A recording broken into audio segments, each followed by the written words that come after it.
Hi, everyone. Welcome to Office Hours. If you're watching on YouTube, you'll see a little link down below. You can click on it and end up in Zoom. If you're in Zoom, you can see a little link down there and click on it, and you'll end up in Mukana, where you can ask questions and talk amongst yourselves.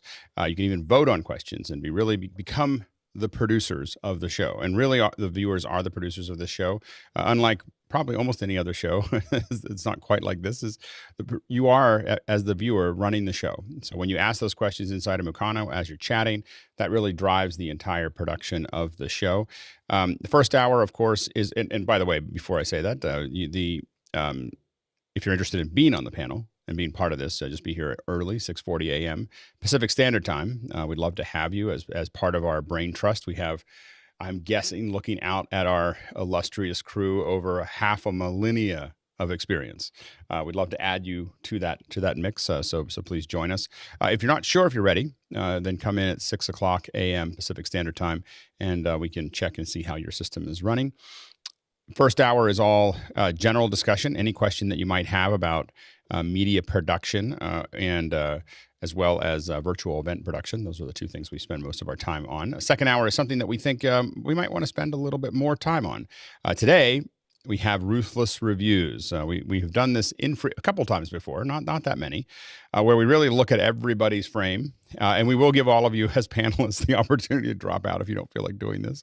But if you are ready for it, we're going to do Ruthless reviews of the panelists.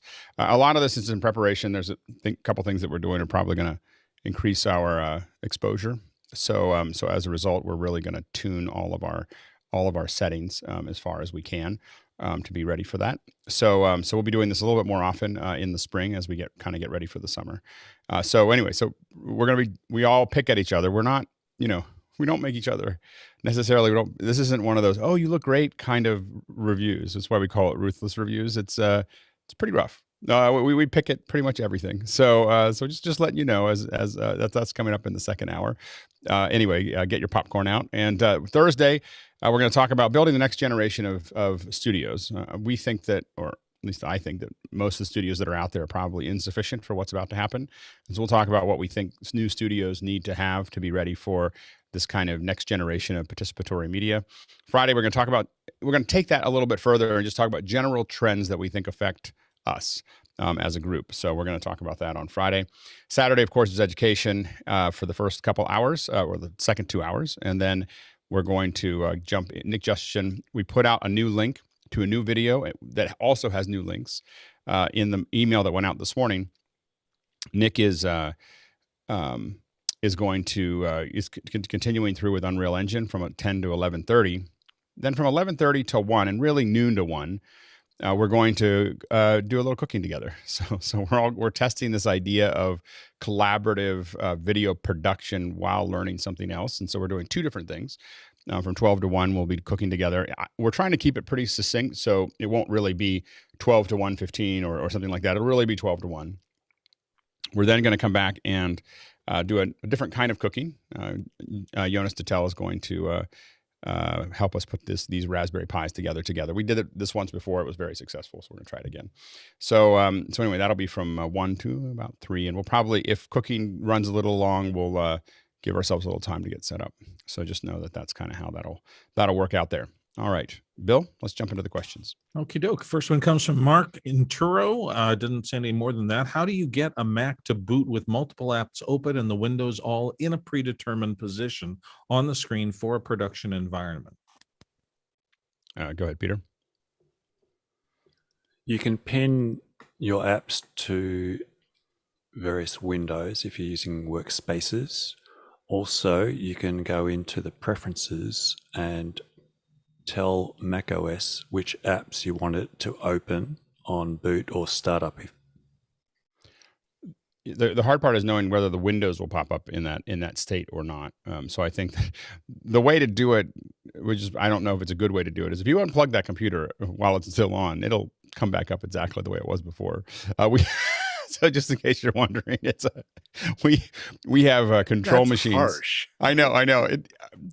It's something that I realize we do all the time with our M1s that they get unplugged. That because we just say, oh, just power it down. We don't bother to have anybody and so with SSDs and everything else, I don't think it has any real impact on the computer because it's not like a spinning drive that gets dropped, as it's moving. So it's kind of like just turning off the memory of it.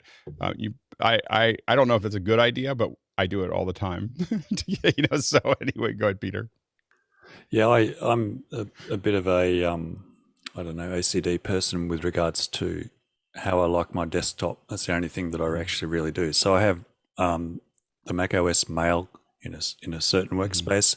I have all my browsing, so Firefox and Safari, my messages, Signal, Messenger, they're all in one workspace. I'll have you know what I mean? So yep, yeah, you can pin them to those workspaces and different monitors too, by the way. So yeah, I have to admit that I've tried to figure out workspaces and they just make me crazy. So I don't know if I'm the only one, but I just don't want more than one workspace. I find myself suddenly in another workspace that I didn't want to be in, and I think I don't use them often enough to know how to get back. So I just I find them to not be something that I. Once you master it, Alex, you will be more productive than you've ever been in your life. So very good. All right, next question. This is from Hugo in Portugal, and he is commenting on Monday night's show. Can we make Colleen Henry and Andy Beach recurring guest stars an example of informative and entertaining content? Yeah, we're working on it. So Yes, I've been in discussions with both of them, and they definitely had a good time, and we're just figuring out the structure. I think one of the things I'm interested in doing is, and we'll see how this turns out, is having Colleen have us all learn Streamline with Colleen. So that once a month or whatever, we all get together and build our own encoder from scratch with her Streamline tools, and then that really gives us the opportunity to ask questions and try to do shows with them, or not. I wouldn't try to do commercial shows with it yet, but it gives us a context to keep on learning more and more about production. Go ahead, Stuart. Yeah, just quick point out that for everybody who is having trouble keeping up, most people talk in a speed that here in Melbourne we would call Queensland, or you might call Morrican. Whereas Ms. Henry talks at a speed that we call Melbourne. So yes, please have her back, because that was so much data at such a wonderful rate that it was actually easy to concentrate on. It's not just that there's a lot of with Colleen. It's not just that there's a lot. She's talking fast. It's the fact that there's so much raw data coming out at the same time. So it was an amazing kind of mind blowing morning. Go ahead, Chris. Yeah, she was amazing, and I signed off that night, and I put my headphones down, and my head literally hurt. Like I had to take a long shower and carefully. I mean, so impressive. Yeah. And I also went and I watched that scene from Silicon Valley where the woman first explains how to solve their bandwidth problem. And she nailed it word for word, Yeah, no, she wrote it. Crazy. It's such a neat story. Yeah, go ahead, Stuart. Yeah, just one point of an analogy that Ms. Henry used, and the answer is actually NSX, not the Countach. Trust me on that. You'll understand if you know who test drove them. Yeah. Next question. Chris Comfort here in the panel from New York says, is there a way to host a video file for a class where it's not easy to just share a password for non-payers to watch it?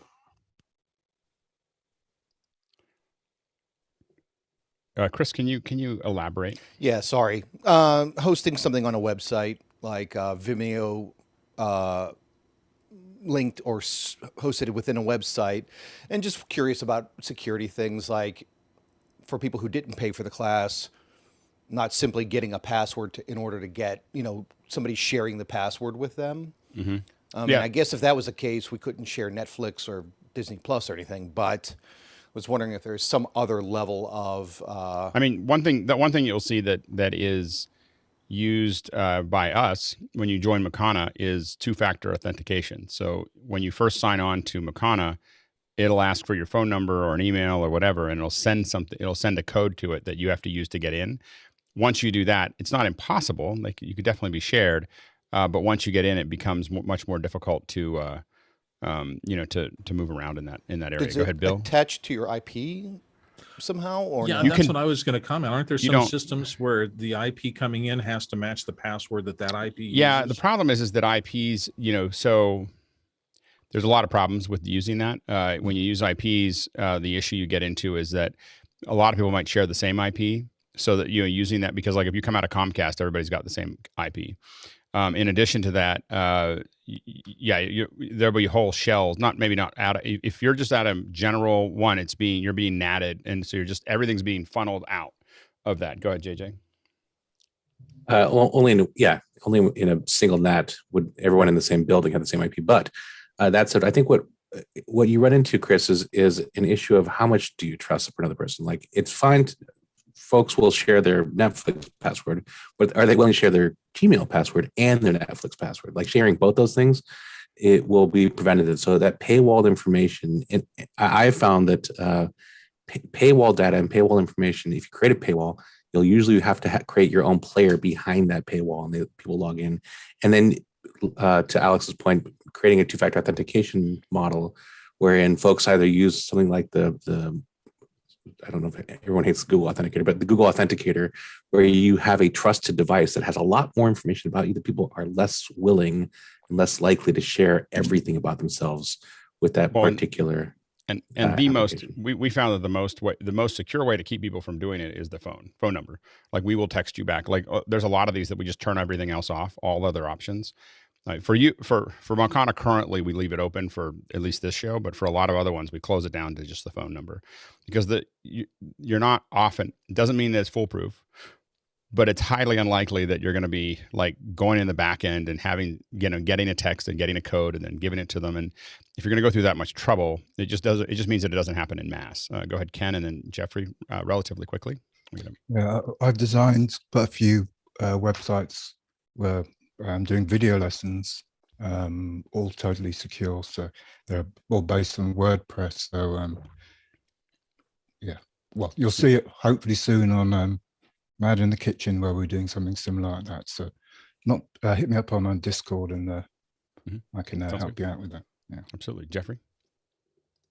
There's two ways to do it on YouTube. One is unlisted. With unlisted, they have to have the link to the video. They can't find it within YouTube otherwise. And the other way is you can actually now set it to private, and then you have an email list. You'll need to know their email address for YouTube, and of course they'll have to be signed into YouTube to do that. But then you can enter in that email list, and then they can watch that private video. And it's the way that private was built was really for internal staff to preview videos and to look at live streams and so on and so forth, and not the public. It is a pretty hard thing to do with external people. Like, it's a really uncomfortable, like, it's not a great experience. We've done it where we've used it for that, and it's pretty uncomfortable experience to use the private, because it's really designed as internal review stuff where people are willing to stand up and get over the troubles that will come with doing that. Next question. Andrew Flowerdew of Warwick, UK says, is there a way to separate out individual participants in a Zoom meeting into separate monitors? Yep, go ahead, Chris. Kind of. You can do a few at a time. What a lot of people do is they'll set up multiple machines to pin multiple people. Alex does separate instances to individuals. You can use Zoom rooms to get up to 3 outputs pinned and then plug them into some sort of outboard switching device. You do have to worry about sync issues, but there's a lot of ways that you can. I think you can get up to 2 with meetings and 3 with rooms, right? I think that's the... 2 with meetings is interesting, because what you get is, first of all, you have to be on a system that has 2 monitors. A lot of people use laptops. I think you can put 3 monitors. If you can get 3 monitors on the system, I think you can pin to 2 separate I have outputs. not been able to pin the secondary display clean. I still get a menu bar. Mm-hmm. I don't, and yet I hear people say that they do it all the time. I just haven't been able to crack that. But like on a laptop with 2 separate displays, you put the primary window, the gallery view, on one window, you put the secondary on a second, then you open up chat and participants and you bring those to the laptop screen. So that's kind of your control center, so to speak. Mm-hmm. And then you pin one person on primary, one on secondary. But I can't get I can't do it. If somebody has a hint, maybe Felipe does. Well, you can also open multiple instances of Zoom at the same time on a Mac. So if you have a Mac that's connected to 6 displays, you can open 6 instances of Zoom. Each one of them will have 2 windows, and you can put the second one, that would be the clean one, on those external monitors or the switcher. As long as it's got enough horsepower.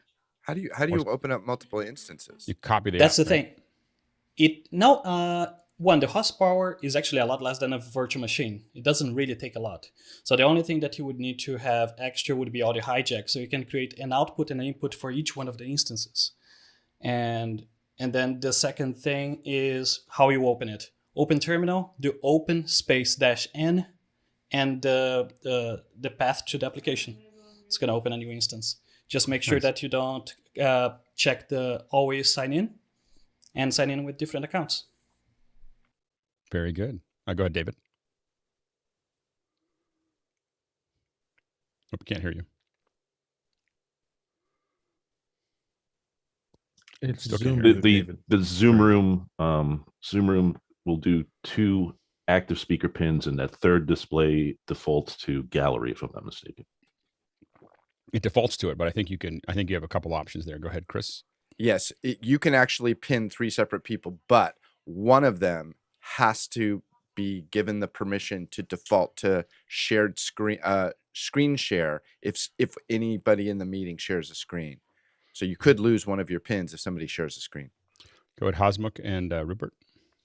Yeah, to open multiple instances, Benjamin put up a little link in the Zoom OSC to open multiple instances of Zoom OSC. It's the same thing you apply for Zoom.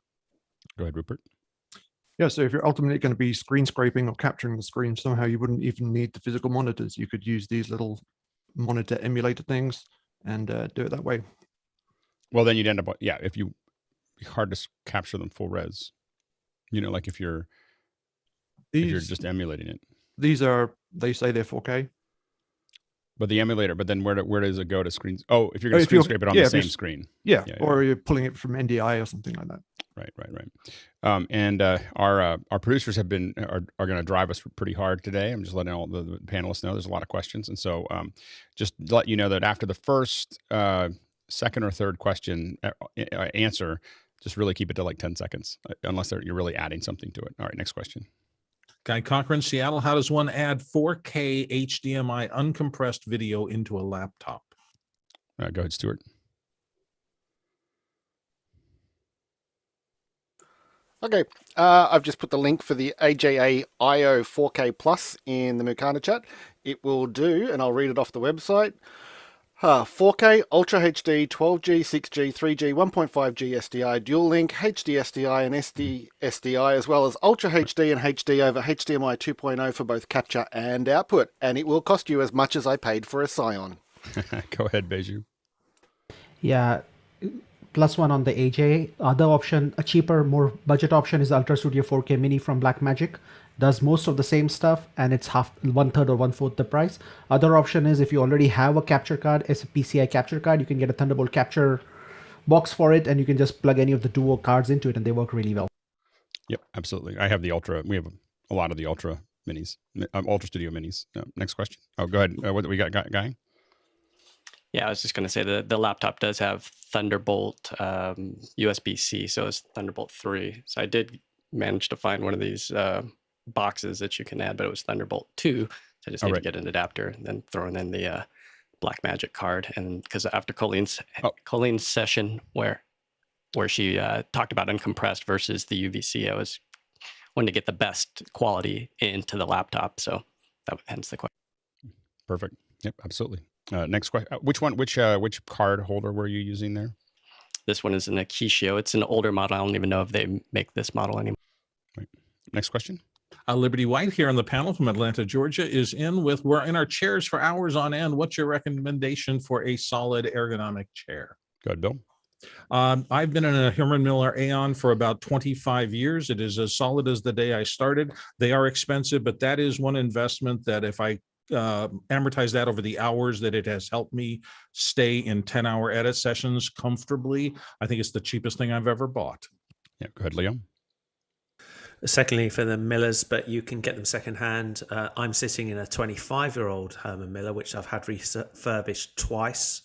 It costs over £200 just to get them refurbished, but it's been worth it, and it just came back today. Go ahead, Chris. Also, you have to build in brakes. The human body was not meant to sit like this. It wasn't. It has to move. Go ahead, Chris. I would highly recommend you at least look at the Herman Miller Mira chair. It came out after the Aeron, and in my opinion, a much better chair. Just not as popular. Why is it better?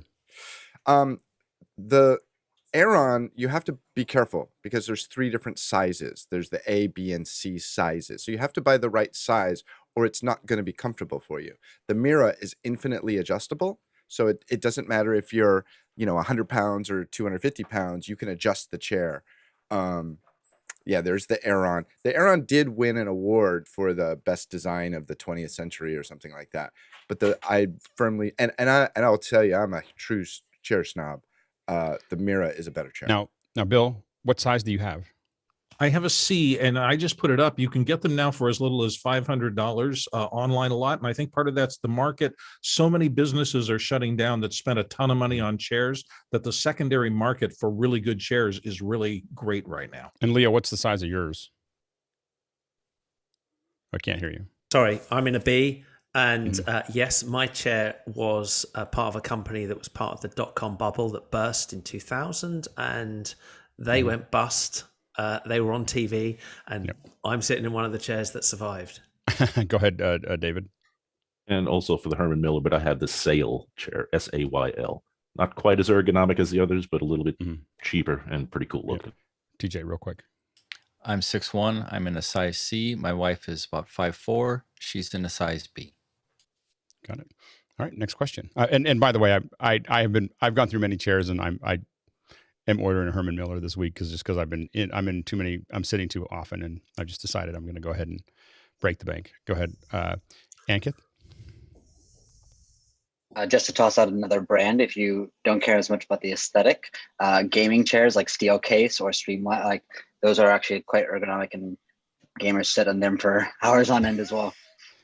Excellent. You said Steelcase and who? Oh, can't hear Steelcase and Secret Lab, I think. Sorry, yeah, Secret Lab. Very good. Thanks. Next question. Oh, go good. What were you gonna say? Oh no, I was Libby? just saying between the gaming one, it was like, is it going to be Steelcase or the Herman Millers? I've heard some good things about Herman Miller. So, okay, so I've got to toss a coin now. So thank you. I will all. say that I spent years on Herman Miller, and I have it's been one of those things like this mic stand that I have been like avoiding buying it just because I keep on going, oh, I can't spend $1,300 on a chair or even $800 on a chair, but I'm going to. Go ahead, Leo.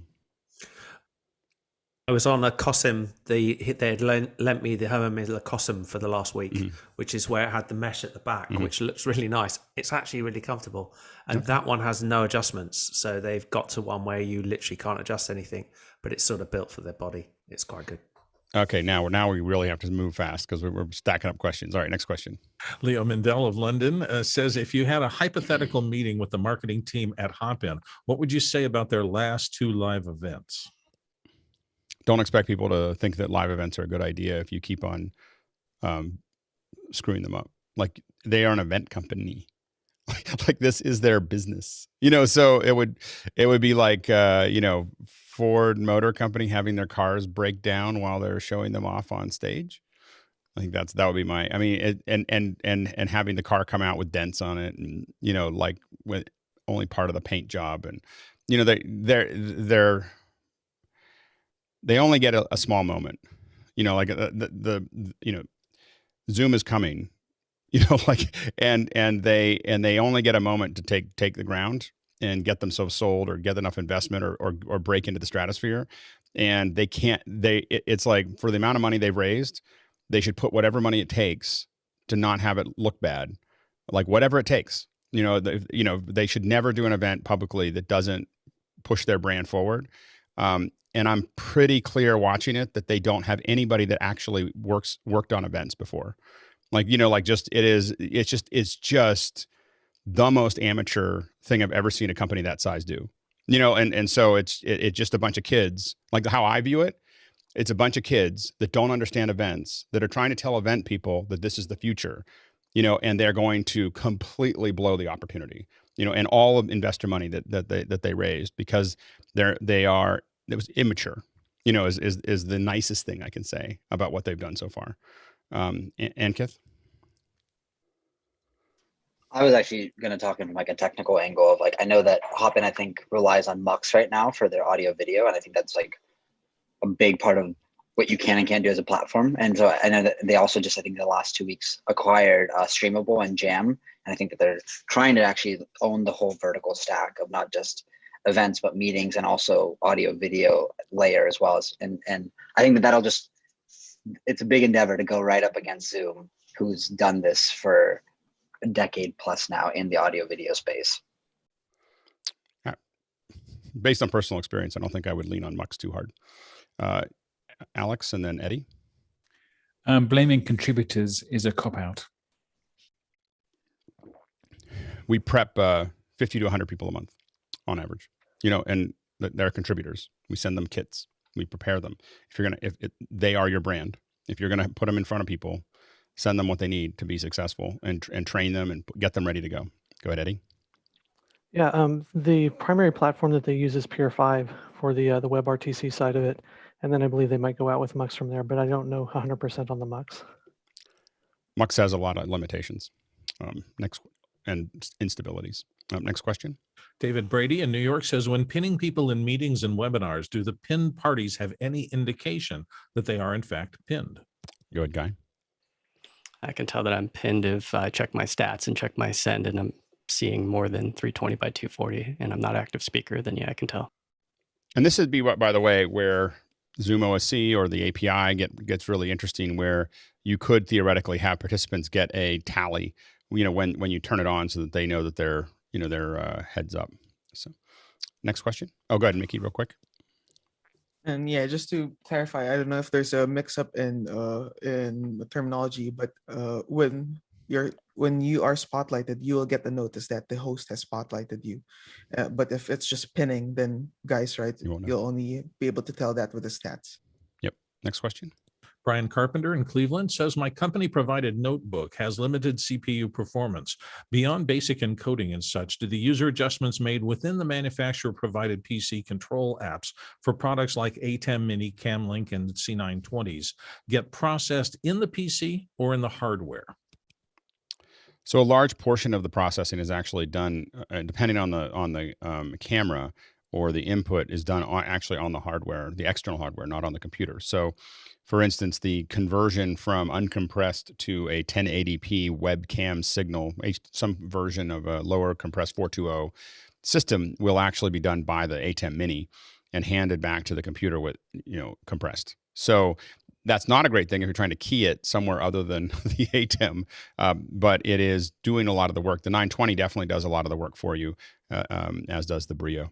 I don't know as much about the Camlink, but it does have to generally deliver those as smaller bits than what you can imagine. You have an uncompressed signal going in, and you plug it into a USB 2, and it works, or a USB 3. It's got to go down, so it's doing a bunch of that work for you. Go ahead, David, and then Jeffrey.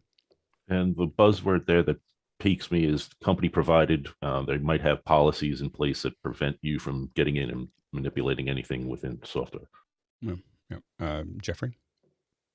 Same thing on the PC. If you don't have it plugged into a good power brick and you're running off a battery, it's going to reduce the CPU cycles as you go.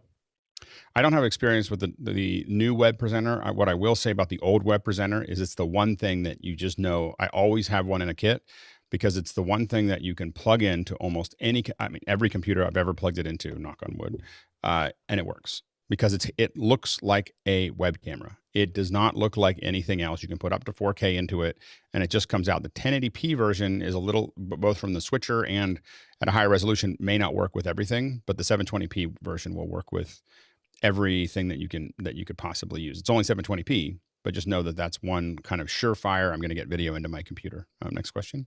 Chirik Chahida in Dallas says, I've tried to join a Zoom meeting in the last couple of days using a sorry, I had to look over there. Using a new Amazon Echo Show 8, but when I do, it just spins and says checking network. Anyone seen this issue and know the cause? Go ahead, Guy. Yeah, I'd say to do a factory reset, because the unit, I just ran downstairs and grabbed mine real quick just to make sure. If you say, Alexa, join my Zoom meeting. I couldn't find a dialing number for the meeting. What is your Zoom meeting ID? 844-989-302. Does this meeting require a passcode to join? No. Okay.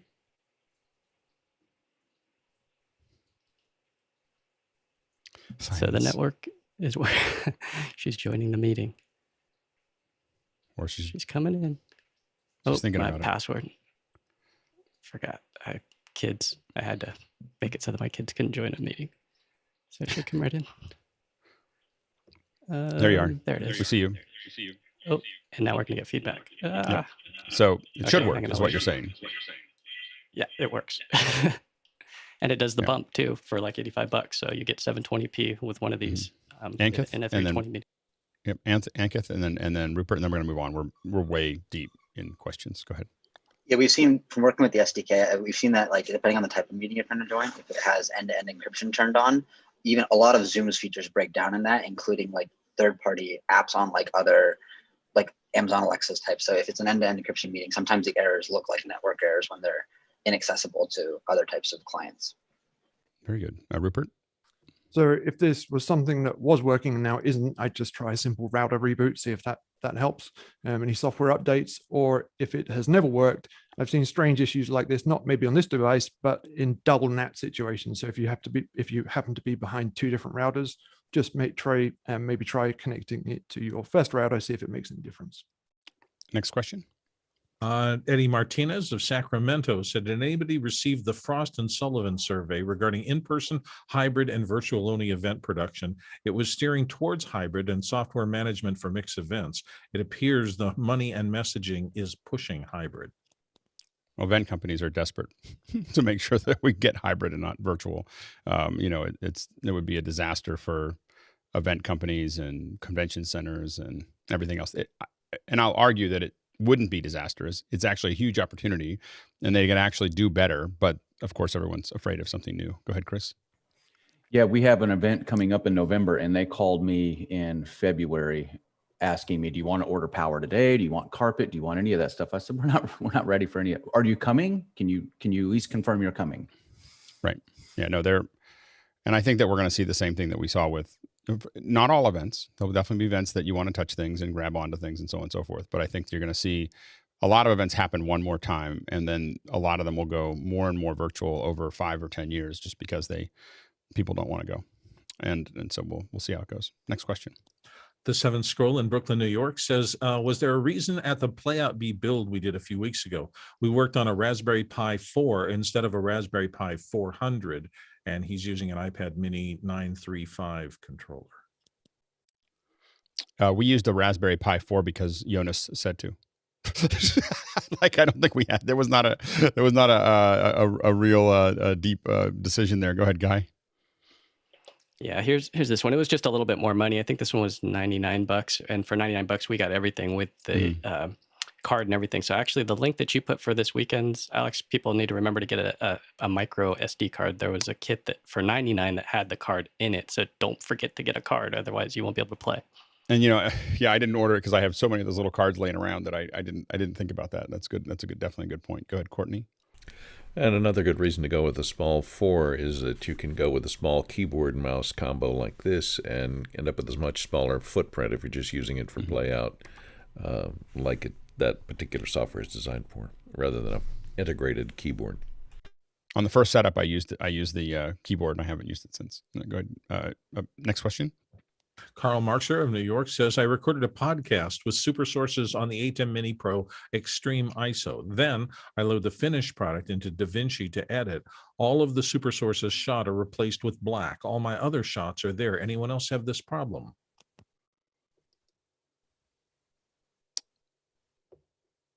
It may be that in the super source and the record, it can't do that. I thought that it I thought in the program it would record the super source itself. It may not be able to render that again. We're getting a lot for a little. Has anyone else seen that? Has anyone tried? I knew that super sources may not record in the individual ISOs, but I thought that the program would capture it. Go ahead, Chris. I don't have an answer, but I'm wondering if maybe it's trying to reference the file. It's only has a reference for the file rather than the actual file, and it just can't find it because of the folder structure, maybe, or something. We'll have to test that. I have an ISO, extreme ISO here, so we'll have to test that. Go ahead, Jeffrey, real quick. Yeah, that would make sense because then you can actually switch out the videos if they didn't work. So maybe that is the reason. Yep, it may be doing that to give you, as Jeffrey said, to give you flexibility. One thing to look at is whether it has an alpha in it. Like if it's replacing it with black but has an alpha, that would theoretically give you the opportunity in the ISOs to kind of rebuild that. So it's an interesting process there. Next question. Randy Egan of Vancouver, British Columbia says, we have started a standalone sound booth that the video editor staff can use for temp voiceovers. I'm looking for a new XLR audio recorder, not a computer or an iPad that they can use easily by themselves. When they return back to their workstation, they could easily access the audio files over the network. Go ahead, Bill. Some of the Zoom recorders have a USB output, and you can put them into a mode that I think will write their files to their Zoom. Those little H4Ns and things like that are silent. They can work inside a voice booth. I've done that a lot. Mm-hmm. Go ahead, Chris, and then Mickey. Yeah, same thing. My H6 I'm using it right now as my interface, but it also will go into, when it's plugged into USB, it'll ask if I want it to be a USB interface or an SD card reader, because it has an SD card. So I can just read the card off through or use a separate reader after the recording is done. And it's got 4 XLRs on it. Good, Mickey. With phantom power.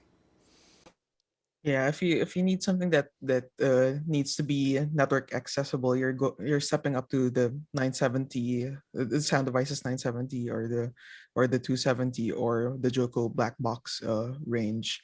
Most of the solutions that are more cost effective but still at a good quality would require you to plug in a USB cable. Yeah. Does the 8 series? I haven't tried to pull stuff over the network. Will it? Can you, when you plug it in? No. No, it won't do it. Initially, it was strictly just Dante off the network jack, but now Dante plus camera to cloud. Right. Go ahead, Stuart, and then David. Yeah, you're not going to find anything at a budget level that will hold the network connection as well. But I've put a link in for the DR100 Mark III. There's a reason why the Tascam's second-hand price is maintaining such a good rate. It's because they have really good preamps. Go ahead, David. I was going to say there's a Tascam rack-mounted unit, goes for about $1,100. Can't remember the model. SSR250. It has both Dante and regular Ethernet, so that's should great. be able to get. Absolutely. I'll find it and put it up there. Yeah. Okay, great, perfect. Next question. Eddie Martinez in Sacramento, California. Does anyone stream to a CDN like Akamai, Fastly, or so forth? Curious as to what your workflow is like and what encoders Origin workflow. Not a CDN or platform like Facebook or YouTube. So, So the you're not providing the origin when you go to something like Akamai or Fastly. They are. So you are sending a signal into the ingest, or in Akamai's situation, you're putting files on the server. So you're literally, if you're doing HLS to Akamai, you're literally dropping files onto a server that are then distributed.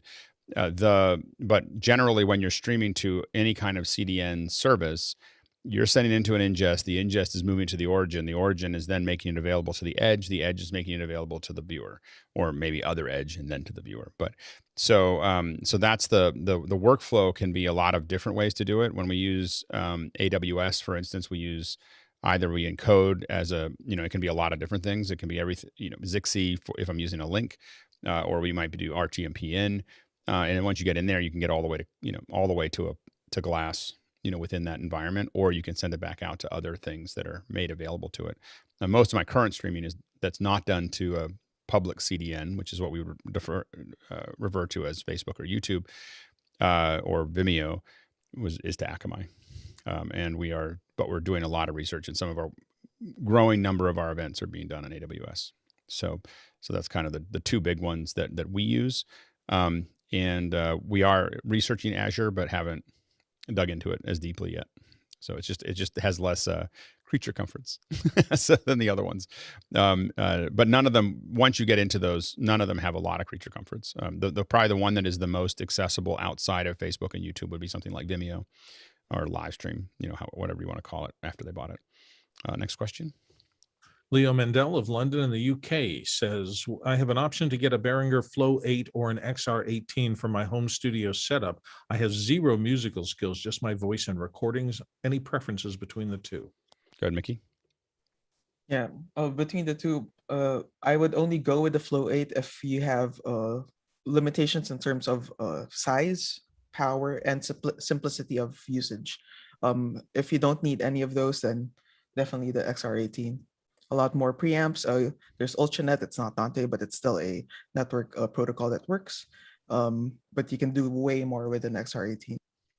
I haven't used a Flow 8, but we are super happy with the XR18 in that price point. It's been very, very useful. Go ahead, Leo. The only thing that makes me interested about the Flow 8 is it says it's got Bluetooth, and I'm not sure if it will do Bluetooth out and in to a phone for the good old Clubhouse question, but I don't know. Yeah, I don't know either. But the XR18 has just got a lot of capability. Next question. Leo again is up from London with, is there any way to get a 920C or a Brio camera direct into the HDMI port of an Atem Mini? Go ahead, Rupert. Direct, no, but there's a couple of ways I've considered doing it. I've even asked about it on here before, but whichever way you cut it, you're going to be fighting latency. But I've considered connecting it to a small standalone computer and then getting HDMI out of that straight into the Atem. At least that way you can also run the control software on that computer and have control over the camera. But latency is going to be the thing. Yeah, it's going to be ugly. Next question. Gregory, by the way, I'm just to back up. HuddleCam has an HDMI out as well as a USB. So that's one place where that's the first one that we know of that at that level where you can suddenly pop into HDMI. Next question. Gregory Vieger of Montreal, Canada says, is it acceptable to use a live event mics like Shure SM58s and SM57s in a virtual environment with processing? Go ahead, Mickey. Yeah, for speech, yeah, why not? Yeah. I obviously we like these types of mics, so I think that if that's what you're asking about there. But if you're doing it for real virtual environments where people are, I think that'd be fine. Go ahead, Mickey. Yeah, just keep in mind that you need decent mic technique when using microphones like that. You can't. The speaker has to be very well aware of how they are placed in relation to the mic. Next question. Mickey M in the Philippines says, has anyone tried powering a Beelink by Courtney, registered trademark, T4 mini PC from a 14.4 volt lithium pack? Curiously what the input voltage range is. There may be a bunch of interesting use cases for one Velcroed to a camera cheese plate. Well, Courtney's not here to give us the advice. What is the volt? I have one sitting right here. See, Beelink brought to you by Courtney. All right. Anyway, so it just says 12 volt. 12 volt DC. That's a spec I could find online as well. It just mentions 12 volts, but I'm curious if it could handle a little bit more. Like I think a fully charged lithium pack would rate in at around 16 volts. I would probably avoid that. I don't, giving something less can sometimes cause it to not work as well as you expect. Giving it something more can have it end relatively quickly. Release so the gas of life. Yeah. So a simple regulator. Would you regulate it, then. if you regulate it down to 12 volts, I think you'd be okay. All right. Next question. The 7th scroll in Brooklyn's back with, we have a few older iPad minis, 2 and 3s. Do you know, would they work with Filmic Pro? And if so, how? I don't think that they would work well. I mean, David's shaking his head. He doesn't think that he's like, I don't know. They do ask for a lot of horsepower and the ability to do a lot of things there. I'm not sure. Go ahead, Jeffrey, and then Mickey. Relatively I think quickly. the bigger problem is the fact that that Filmic Pro is 64-bit and that iPad will only do 32-bit apps. You wouldn't even be able to load it on. Yeah, great answer. Next question. Mark Harder in Brooklyn says, just received an offer to apply for $300 free credit from AWS to develop my business. I understand this is a razor blade maxim at raging strength. Give the razor, sell the blades. And I am a fan. Are there ways of keeping this going and waiting for more money? $300 is a good place to test, to figure out if you can figure out what to do with it, like how to use it. It's a great deal, you can stretch I've stretched $300 on my personal account, even doing some of the testing here. I just haven't spent that much. I've spent maybe $50 or $100 doing tests. On the company, we spend a lot more. but for my personal stuff, as I play with ideas, you can actually stretch it out at 50 cents or $1 a minute or an hour. It lasts for a while. Eddie? Yeah, if there's any business use case with AWS, you should maybe consider the partner network, and then you can have a rep that you could talk to, and your business case will get you a lot of opportunities and even more money than you would ever expect for training and all kinds of resources. So if that business case, consider that. That's great. Next question. Richard Mullane of Limerick, Ireland says, does anyone know if WLM works in Audacity? I can see it in Audition, but it is not available in plugin tools in Audacity.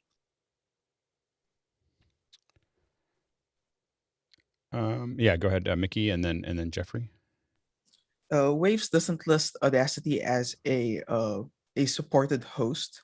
But if you go into the plugin manager in Audacity, you might be able to bring it up. I just don't know how well it would perform in that DAW. Go ahead, Jeffrey, real quick.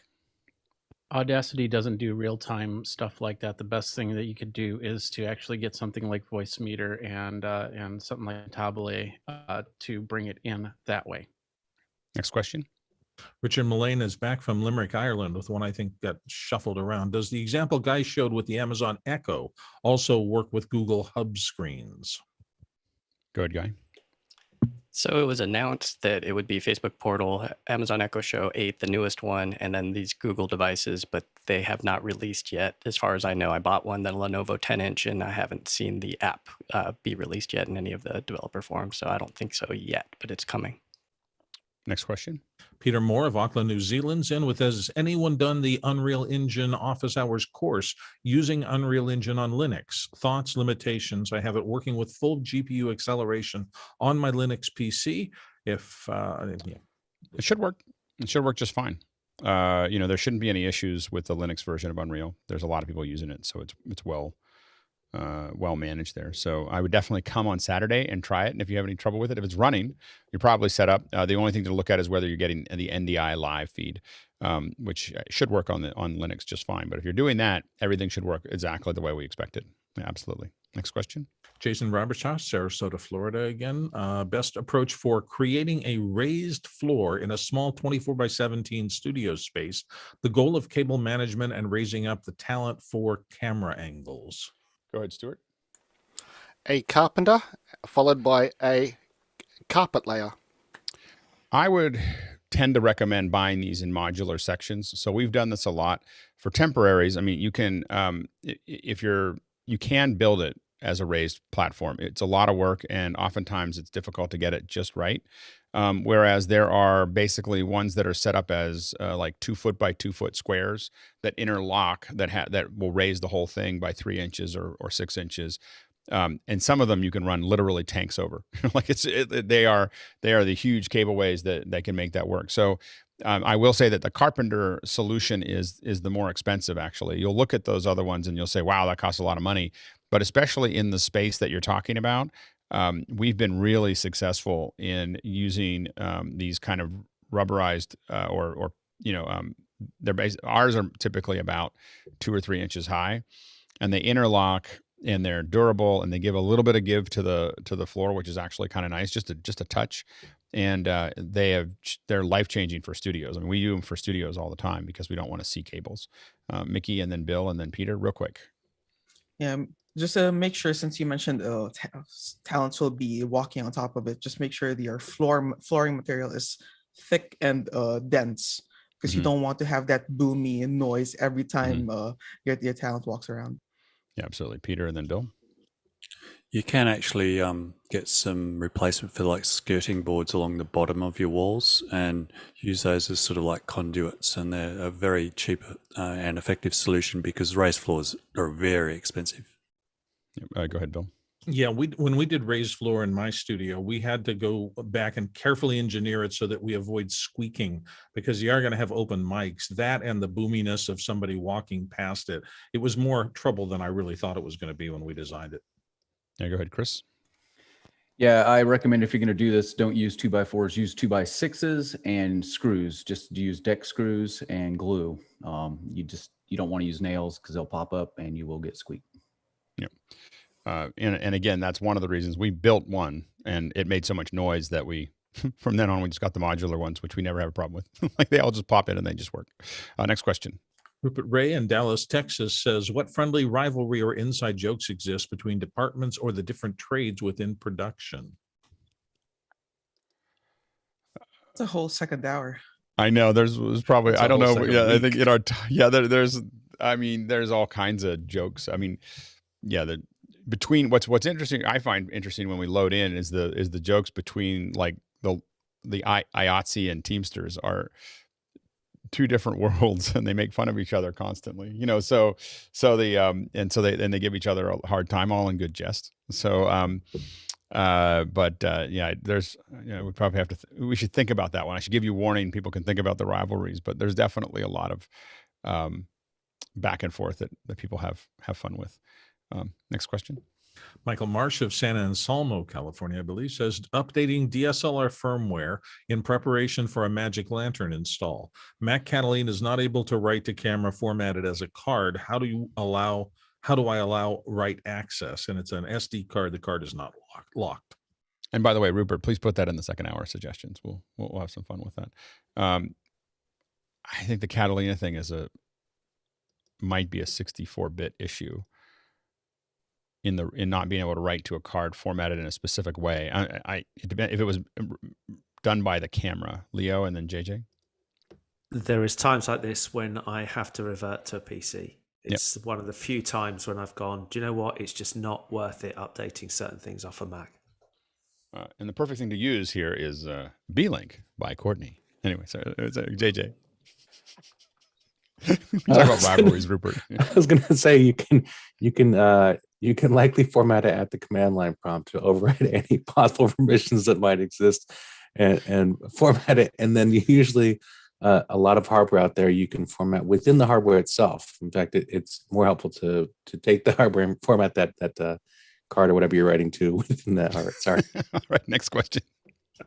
Moving on. Lauren W. of Louisville says, I want to do it all with my Atem Mini Pro ISO, USB out to a laptop for Zoom, HDMI monitor multiview, and recording a DaVinci Resolve mix. Would daisy chaining another Atem Mini work? Is there a cheaper alternative? Thanks.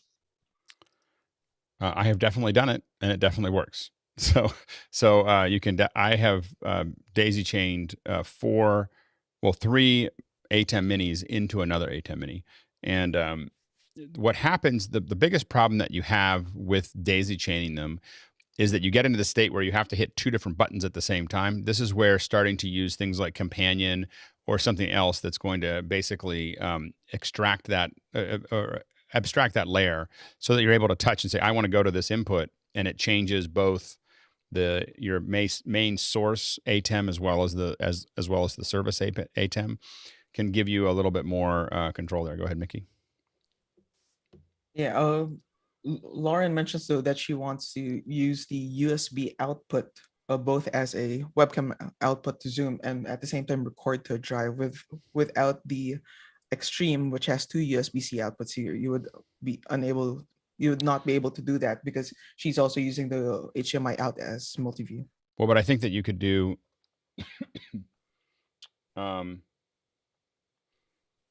Oh, right. You need two HDMI outs. Yeah, go ahead, Leo. On the ISO though, can't you go out to the? I think it's called a streaming. I can't remember what that box is called. The external thing that you can use with an Atem, and it will collect all of them there, won't it? The bridge. Yeah, the bridge might be easier than trying to use another mini for that specifically. Next question. Doug Moeller, Arlington, Texas. I have an Atem Extreme Pro ISO being delivered later this week. I only have one Blackmagic camera. What can I do with the ISO to effectively and creatively use it? So it's one thing. This is just an art program. If you have an art program with a white and you draw on it, you can key it, and you can look back on old ones to see how to do that. But you can do a key so you can draw on top of things, which I'm about to use a lot in the next hour. That's one thing. I like my main value for the Atem Minis is the fact that I can hook a bunch of computers into it. So now I can have, I can jump to different. So if I want to, for instance, cut, I'll be doing this a little bit more. If I want to show like whoever else is on there. So Bill's on there right now. If I click on this, we see Bill, and I can draw on him too. So that's using two different inputs that are inside of that process. And so those are the kind of things that you can do. And then also, fade to black is kind of nice. But what happens is as you start to do this, you can start adding more and more computers and anything else with HDMI output. Jeffrey and then Bill, real quick. Yeah, I have Hero 4s on my my ISO. So test out other cameras, other sources, and see if you can bring them in. Yep. Go ahead, Bill. And devices with a Lightning to HDMI camera adapter work beautifully as sources for the Atem. So you can put all sorts of iDevices on them really easily. And the cooking that we did last week, I only used iPhones. so it was all iPhones into an Atem, and it worked great. Fairly well. And then the other thing to remember though is when you do the conversion, there's a lot of ones that are cheaper. Just get the Apple Lightning to HDMI converter, or I think it's the multimedia, whatever. Do not get, I have a whole bunch of cables I can't use. So next question. Stuart Fairweather, Melbourne, and here on the panel says, test stream to YouTube in Chrome, HYUK split, using NDI virtual input as a webcam to go live. Where in the heck is the option to unmirror YouTube's display? The vision is correct on vMex and correct on YouTube, but it's reversed on the laptop doing the upload. Go ahead, Stuart. Yeah, just for Bill, that's hick spit, like a take from a cowboy. Yeah, we did a test stream today, and for the new version of Input Lane we're doing with some live music, and Chrome to YouTube was a pain. It was just a pain. How are you doing Chrome to YouTube? As in Chrome browser, and having the virtual input for NDI as the webcam, and just using that as the upcode. So NDI mic. Were you going into Meet? No, straight up to YouTube to test test our connections. And Chrome was you were just having it display inside of Chrome? Chrome was the browser, just going into YouTube to upload like you would normally as live if you were using your webcam. I didn't even know you could do that. Beju? Stuart, I would say forget that option ever exists. It is literally useless. Use OBS, use something else. Just don't try to use the direct Chrome streaming in Studio. It doesn't work. It never works. It's too much of a pain. I've noticed the compression is a bit nasty. Spoken by some, it sounds like someone who has lots of scars that are related to testing that process. Yeah, problem for me is that it's not just me that I'm trying to do it. I've been avoiding that since it existed, but it's other people who say, why don't we just do that? And then having to make them understand why not to do that, and all the issues that crop up, especially because how to use Chrome, and Chrome in production is often a pain, especially if you're using a slower machine, which a lot of our contributors are. Next question. Eddie Martinez, Palo Cedro, says, for 1 to 3 person teams, how many events do you max out at per month, and what's your sanity level? 1 a week, 4 to 6 events per month, or whatever? Go ahead, Bill. I have a little kind of a mental thing I've always said, and it's that for every hour of content creation, whether it's shooting or something like that, I'm going to figure 10 to 20 hours of back end stuff for post, for organization, for doing your bookkeeping, for resetting things, for ordering tape, whatever, which means that if I'm doing, just extrapolate that out, and you suddenly find the amount of time you have is much shorter than you think to adequately process content. A lot of it has to do with how complicated the job is and whether it's bespoke or not. So if you're doing something that is, the same, it's a model, it works, it's the same way in, same way out. You push some of that stuff off to the client, like, hey, I need the logos this way, and here are the formats, and we won't take it if we don't get it that way, that kind of thing. Again, if you're trying to be cost effective, you have to kind of set limits to what that looks like. We got to a point in Pixel Core. We don't do this right now because most of the jobs that we do sometimes takes months for one job to do. That just kind of winds its way through. But at Pixel Core, we kind of peaked out at about 3 to 5 a week, of things that we were doing, almost one every day. But that was because it was a known entity done in a very specific way. We did have a couple of bespokes that were running. We had a team running on those, but we really had only 3 or 4 people working on those little ones that were just kind of passing through. Now we had a hardware system that was stable, that was set up, that did only one thing, never anything else. The computers were dedicated. We weren't messing around with it. We could just sit down and run an event. That's where you can start doing a lot of them, is when you have a set format that you're going to sell. You have a set piece of hardware that matches it, and you have a team that knows how to do that, with a set of rules and a price sheet that makes sense. And there's not a bunch of itemization and so on and so forth. That's how you get to a point where you can produce lots of them without losing your mind. So that's my recommendation there. You can get a lot done, but you have to get it into a system.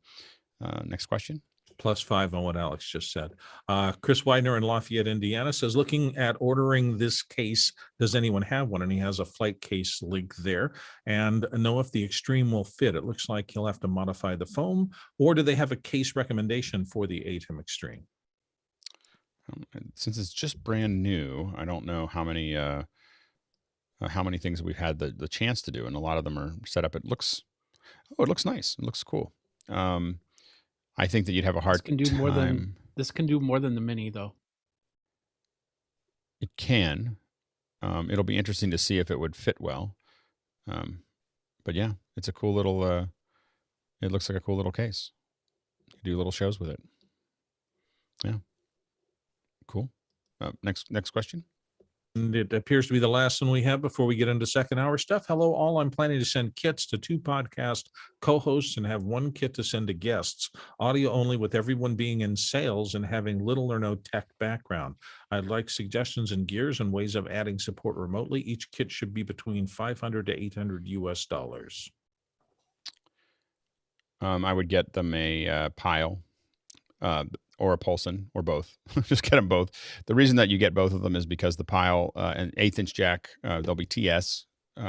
The advantage of the Pulson is that it sounds better. The advantage of the Pile is that it's a little better for bigger heads. And if you just package both of them together, dual ear. We use the LumaPad 25s, so although we're testing the new little cables, the B6s. I think they're B6s or P6. Anyway, and then for lights, get an IFB. We use autos, are pretty good for that, not incredibly expensive.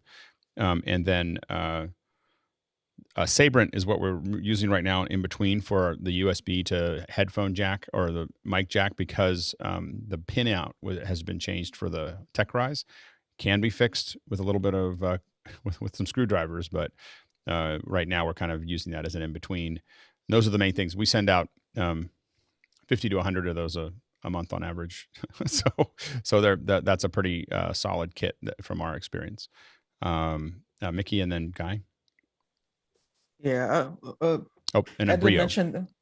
Edwin mentioned that it's audio only. So I'd probably. Oh, it's audio only?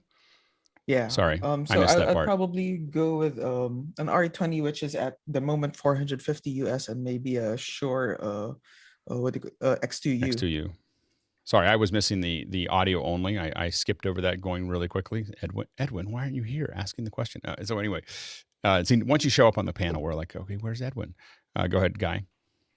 Yeah, this Rode Video Mic NTG is a USB mic that has the interface in it. So you actually have return for 3.5 millimeter headphone as well. So in Zoom, this shows up as the mic and it shows up as the headphone, and you can dial it back. You have your volume control for the headphone on the 3.5 millimeter out. Sounds really, really good. I'm super impressed. It is $249, but I mean, it's way under his budget. And as long as you're in the pattern, I mean, as long as you're within a foot, you're going to get good audio. I'm not sure if I would. My only thing about shotguns for an audio only is I don't know if they would sound as good as a radio mic. So especially if I'm sending to people where I can't control the environment. My only concern is they pick up a lot of background. And that's shotguns are great, but anything in that direction, and you'll hear more paper and so on and so forth. I mean, I think that Mickey's got a good. I would, of course, because I've been using them and I've sent so many of them out, would be the Heil PR40 with the X2U would probably be my quick and dirty, way to handle it. It does the same thing where you'd have headphones, zero latency and headphone out of the X2U would do that. And then, some headphones if you want to send them to them. But I do think that those mics to your point sound great. I think they're a little airy and a little bit, the chances of picking up room, especially in an area that you can't control. You're sending them out to people on the far end. The thing I always worry about with shotguns as well as labs and everything else is the distance to user as that increases. That's why we tend to send headsets out. There's more sibilance that drives Mickey crazy. But we don't know what the environment will be like, and it tends to just kind of get us out of that problem. But so do radio mics. Anyway, yeah, it's good. All right. I think now it is time. It is time for the Ruthless review. So for those of you who are in the panel right now, there is no shame in dropping out. So all of you look really good though, so I wouldn't recommend it. But don't worry about it if you're not ready for this part of the panel. Then go ahead and drop out. But otherwise, if you're game, we're going to start cutting through it. Right now we have, let's see here, we have 25. So we just need to move through these in a couple minutes. So one of the things we'll do is we'll have you talk a little bit, just so we have audio as well. And then we will relatively quickly just some points of things that we notice. So what we don't want to do is describe too much because we just don't have a ton of time. If you have questions or comments about what you're noticing as a viewer, as the producer watching the show, then go ahead and throw them into Mukana. But we'll get to them at the end. What we're going to do is the panel will review the panel to get started, and then we'll jump into it. Mickey, I'm just going to let you run with it. So just spotlight the one that should go first. Okay. First on my what do you call this gallery view is Bill. Okay. So you're up, Bill. Good morning, everybody. So this is my picture. I'm on a Blackmagic 6K, and I'm speaking into a Neumann TLM 103, which is running into a Universal Audio Apollo Solo. I have a old background that I've had for 72 years, not that long, but that's an old pop-up from, I think it's Savage, that's been around forever. Lighting wise, two panels split at about 45 degrees into my face for key lighting. There's a little gentle hair light up there, and then two flat panels from Dracast are lighting up the background. Okay. And we'll cut you all a little shorter just to do it. We'll just have you talk a little bit about it as fast as possible. What we are going to do is the next week is going to be show your kid. so we're gonna we'll engage. We'll try to get folks to do that. So for me, the black levels aren't 100% black. So I don't see any place that you're getting all the way to black. So usually that tells me that you need to crush them just a little bit more on it. And do tell us what camera you're using, because that'll help us decide what is even possible, with those things. That's the number one thing. The only other thing that shows up for me is I feel like this is a little too saturated, in this area. So I would probably pull that saturation back just a little bit. Not so much intensity, but I think intensity is fine. Just a little bit of the saturation is probably something that I feel like is just a little bit more than what I would do. Inside of that. Anyone else have any notes there? Go ahead, Courtney. Yeah, the only thing I think he looks really pretty good and sounds great. I think when he first started, you're right about the saturation, and it seems a little bit more off of his right shoulder than directly behind him. I'd move it over more centered. Other than that, I think you're great. Good. Go ahead, Ken. Yeah, I find it looks a little soft. I don't know whether it's the because it's a 6K camera. Come on, at my age, I want to look a little soft. Okay.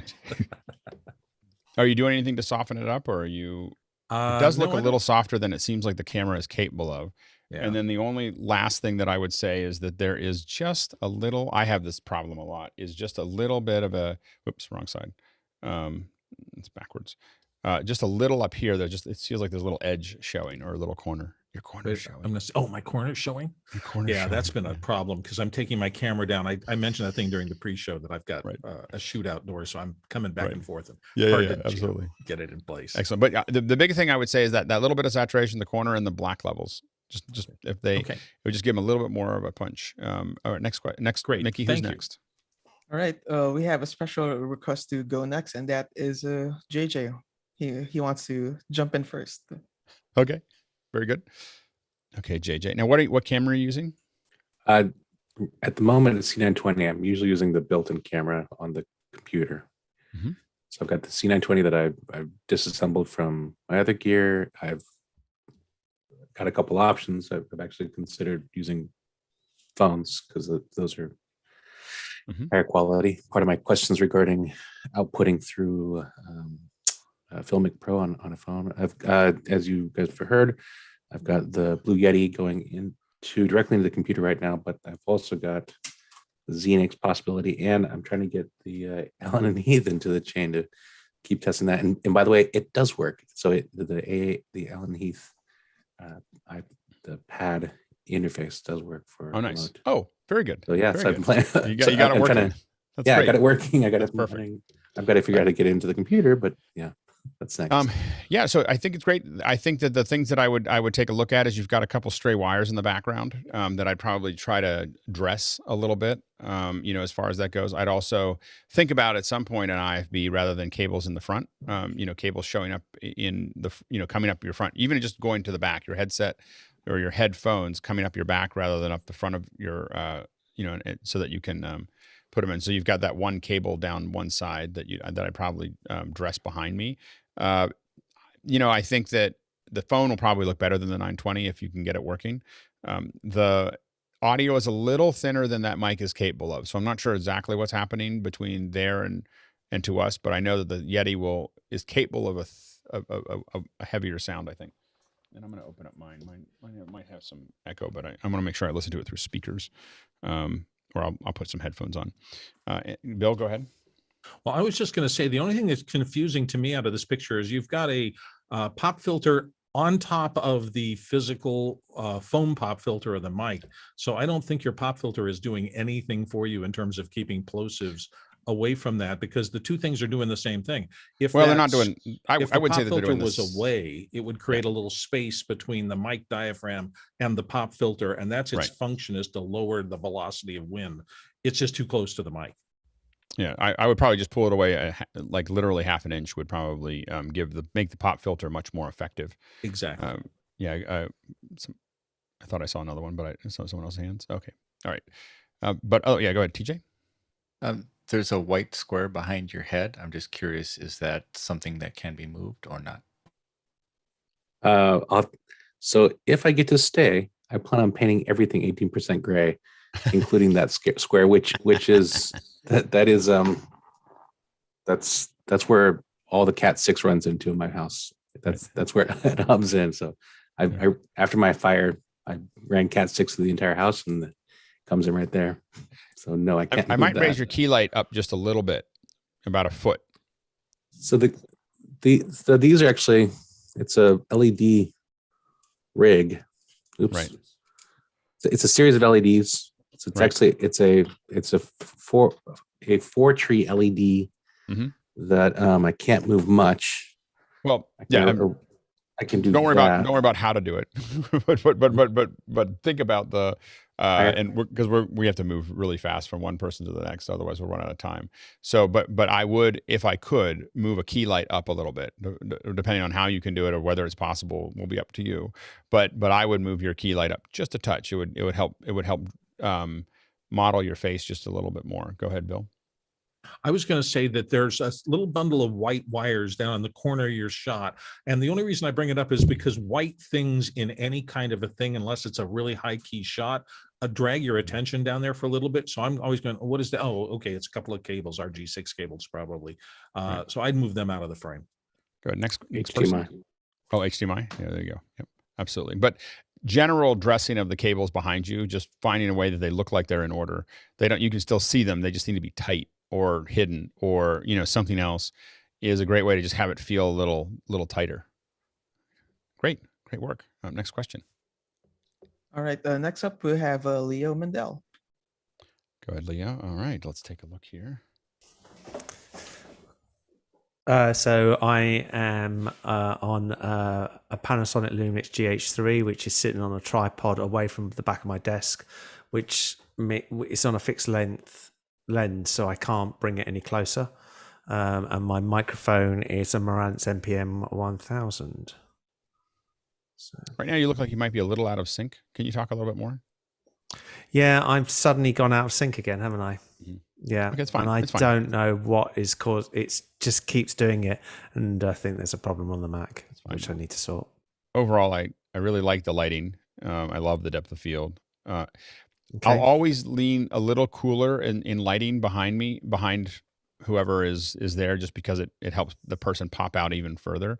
But overall, I would. So if you're lighting your background, is that a white background that's got a light to it? Yeah, it's a white background with Pavatube, if that's the right name, on the floor. At nighttime, it's better because I've got this is a full on window here, right? And then I've got an uplight that and that's where I'm getting the light. So I can adjust that. I can drop my lighting, but that's nice. It's finding the levels that sort of work in the right time. Yep. No, absolutely. The only thing that in your background, I think that the door is fine. There's a thermostat or something that's on the back that I noticed that's right behind your head. It's a light switch. Yeah. Oh, light switch. Yeah. Yeah. So, yeah, but I've noticed that as well now. Yeah. Yeah. You're like, oh, they do notice that. It's a silver light switch. Maybe I could change it to white, and then it'll go, won't it? Yeah. Like, or a little something you just when you're on it or whatever, put it over top. But that's yeah, a good call. Yeah, absolutely. Yeah, go ahead, Bill. Because it's defocused, is it a door? Because I thought that was a couple of certificates framed on the wall, and that always frustrates me. It's a door that's actually open. It's a door that's actually open. So it is the weird. Way you're seeing the thing. One pillar is growing directly out of your head, which I always hate. Sure. I move camera angles to try to get anything from impinging someone's head or face. Yep. Okay. Yeah, I've got to shuffle around. I think I'm going to have to do something with the worst thing is the desk. The depth of the desk is causing me to have the camera because otherwise I'm just, I had to put the camera on the floor so that if I knock the desk, I'm not knocking the camera. That was I hated that. Yeah, and you get away with a lot with a short depth of field. so that's the good news there. Yeah, otherwise, and the mic sounds remarkably good for that. That's the who makes that again? Marantz NPM 1000. So yeah. I don't know if I just got a good one or we'll see if other people get it. But I'm now completely lost my sync, haven't I? I don't know why, but yeah. I'll have to sort this out again. Yeah, absolutely. But overall, it looks great. Mickey, what's next? All right. Next up, we have Ken Jordan. Oh, boy. Not fair. There's a few things I'm going to spot out before. The corner there that's blue is annoying because if I'm going to have that pink color there, then that shouldn't be blue, and I know that's just now come into shot. Right. Well, I can go on forever, so I won't. But because I can point out all the faults in my shot. Sorry. I would say that you're a little out of focus right now. That's gonna be a constant challenge with that camera. It's a little close. Like it's a little close to your head. Like I might give myself a little bit more room. You'll see mine just a little wider. And I was like your shot for a long time.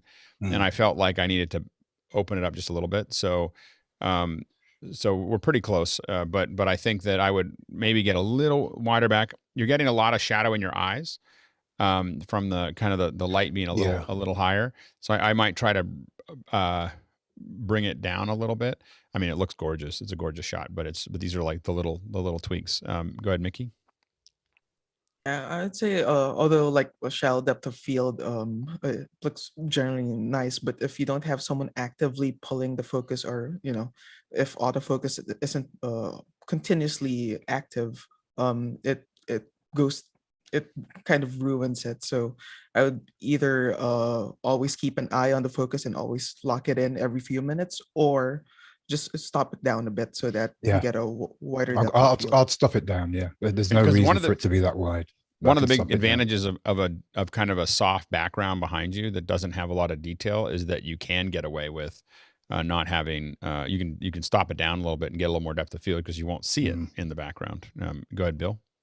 I was just going to say, for office hours, I think it's perfect. But for anybody else, if you were sending the signal out, my eye would be drawn to that edge of the PR40's windscreen. And I would say, what's that silver little object down there in the bottom? We all know what it is and accept it perfectly. And it's no problem with office hours, but for general. And I would go the other direction. So I would pull it, as you can see, I would pull it closer. Have it right there. So yeah, like I feel like we're in enough meetings with folks that if you have a good mic, go ahead and just take advantage of it. I think there's a lot of work that I've done to try to keep it out. I've tried to keep it out, and I find that it's just a lot thinner. And so, so it's just a better thing just to, just go ahead and let, then people know what it is. And when it's a hint of it, no one knows what that is. When you bring it up a little bit more, people know that it's a mic. Next question, or next person. Sorry. All right. Up next, we have our good friend Hasmuk. All right, let's take a look here. Hi, I've been in quite a tiz about this. I brought blankets that cover my cupboard on the one side. I've got rugs all over my floor to manage the room acoustics. I'm speaking to you on a 416 a Sennheiser shotgun mic. I'm waiting for my Heil broker to get me a Heil kit someday. And what camera are you using? And I'm using a Brio because my family in Dallas decided to play with my Blackmagic 6K Pro for another week. So I'm kind of waiting for him to send it down. My right side of my brain doesn't function too well. So I struggle with lights and I struggle with coloration. But audio and sort of framing myself, I think I'm pretty much got that down for a while. Yeah, and I would probably think about framing. I would probably basically cut this in half as far as the just a little less. I feel like the current style is to almost cut yourself off as opposed to just feels for some reason. It might be just that you're pretty close, that it just feels like it's a little short in frame. So it's a kind of a feeling of being short in frame, and it might be that you're a pretty close frame there.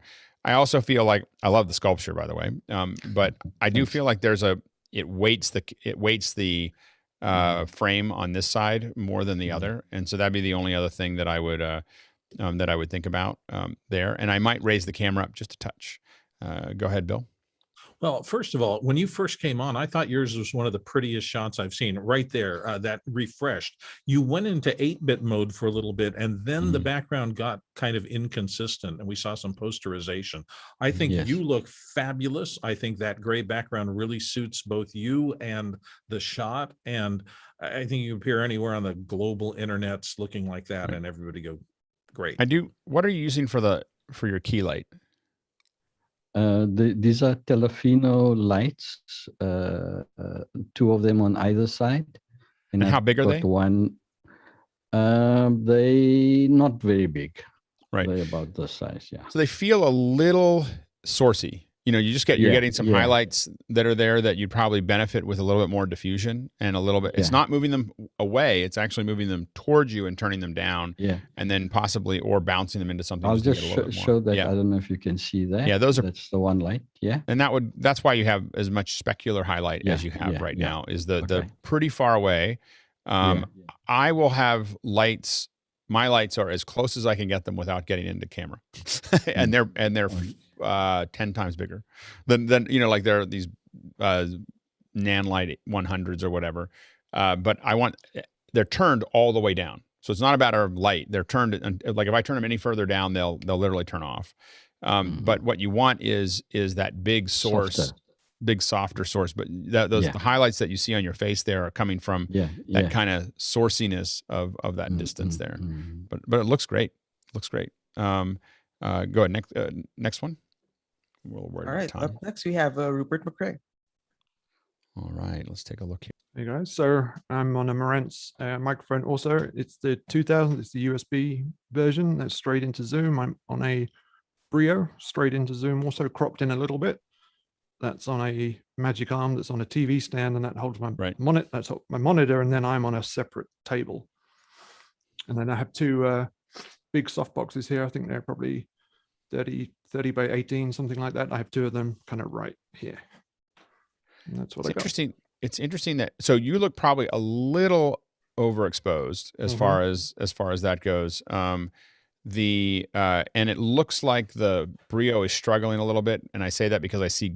I just see a lot of gain, in the background. So there's a little bit of sizzling that a little of noise that's being compressed in that background. I think that if you go into, are you using webcam settings or anything else? I not in real time. I go into a different app, set it the way I want it, and those settings seem to stay, and then I just bring it up in Zoom.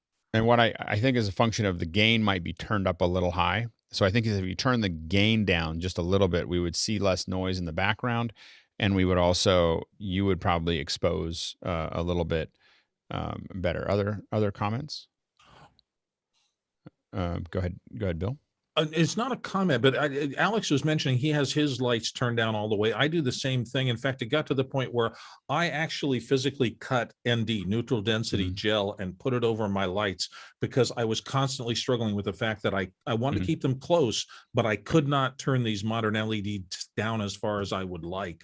So that was my solution, and I think that's a useful technique.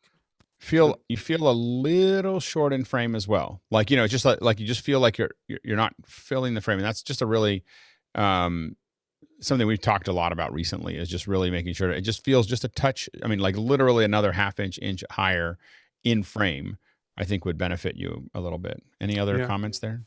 Go ahead, Chris.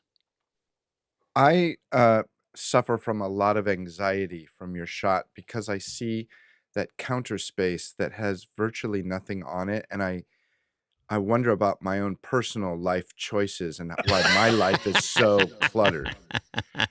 It's so sexy to see clean space like that. It's I'm literally drawn to it, Rupert, every day.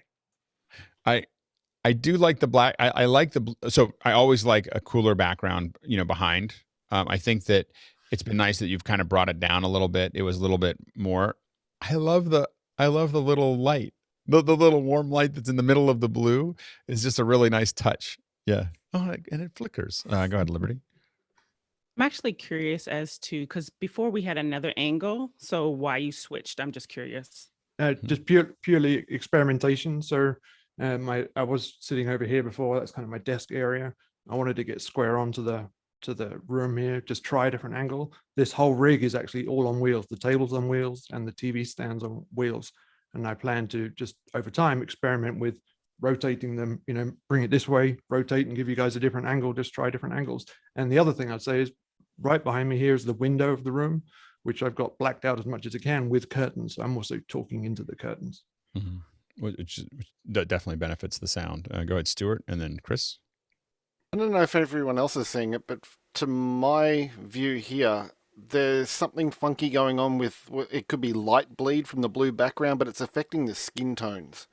And it just looks like like the camera's white balance isn't 100% spot on. It's like it's just a couple of 100 degrees one way or the other. I think that might also be. I think that the one channel may be peaking. I think that's what and it's kind of flattening out just a touch. But I think just a little exposure change will fix that. Go ahead, Chris.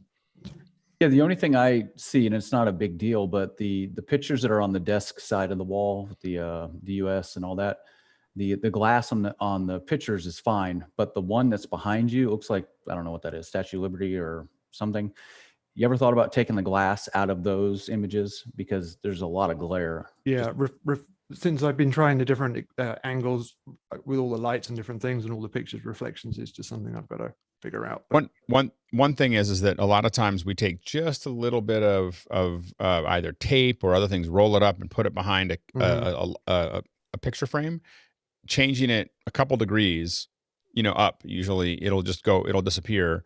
And all the glare will disappear, and you won't notice that it's turned up. Go ahead, Sky. And the other, sorry. Sky. I'm sorry. It's the Wes Anderson, ADD in me.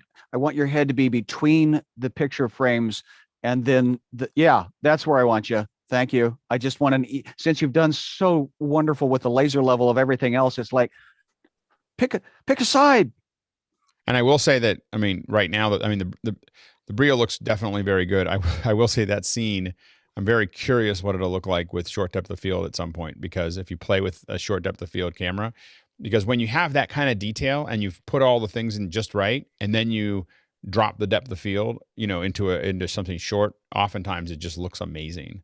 So it'll be interesting to see if you ever experiment with that. It'll be, I think it'll be, because there's a lot of detail that people will tend to look at when you're full screen, because you've got things, which is nice. They can kind of explore your room, which may be part of the plan.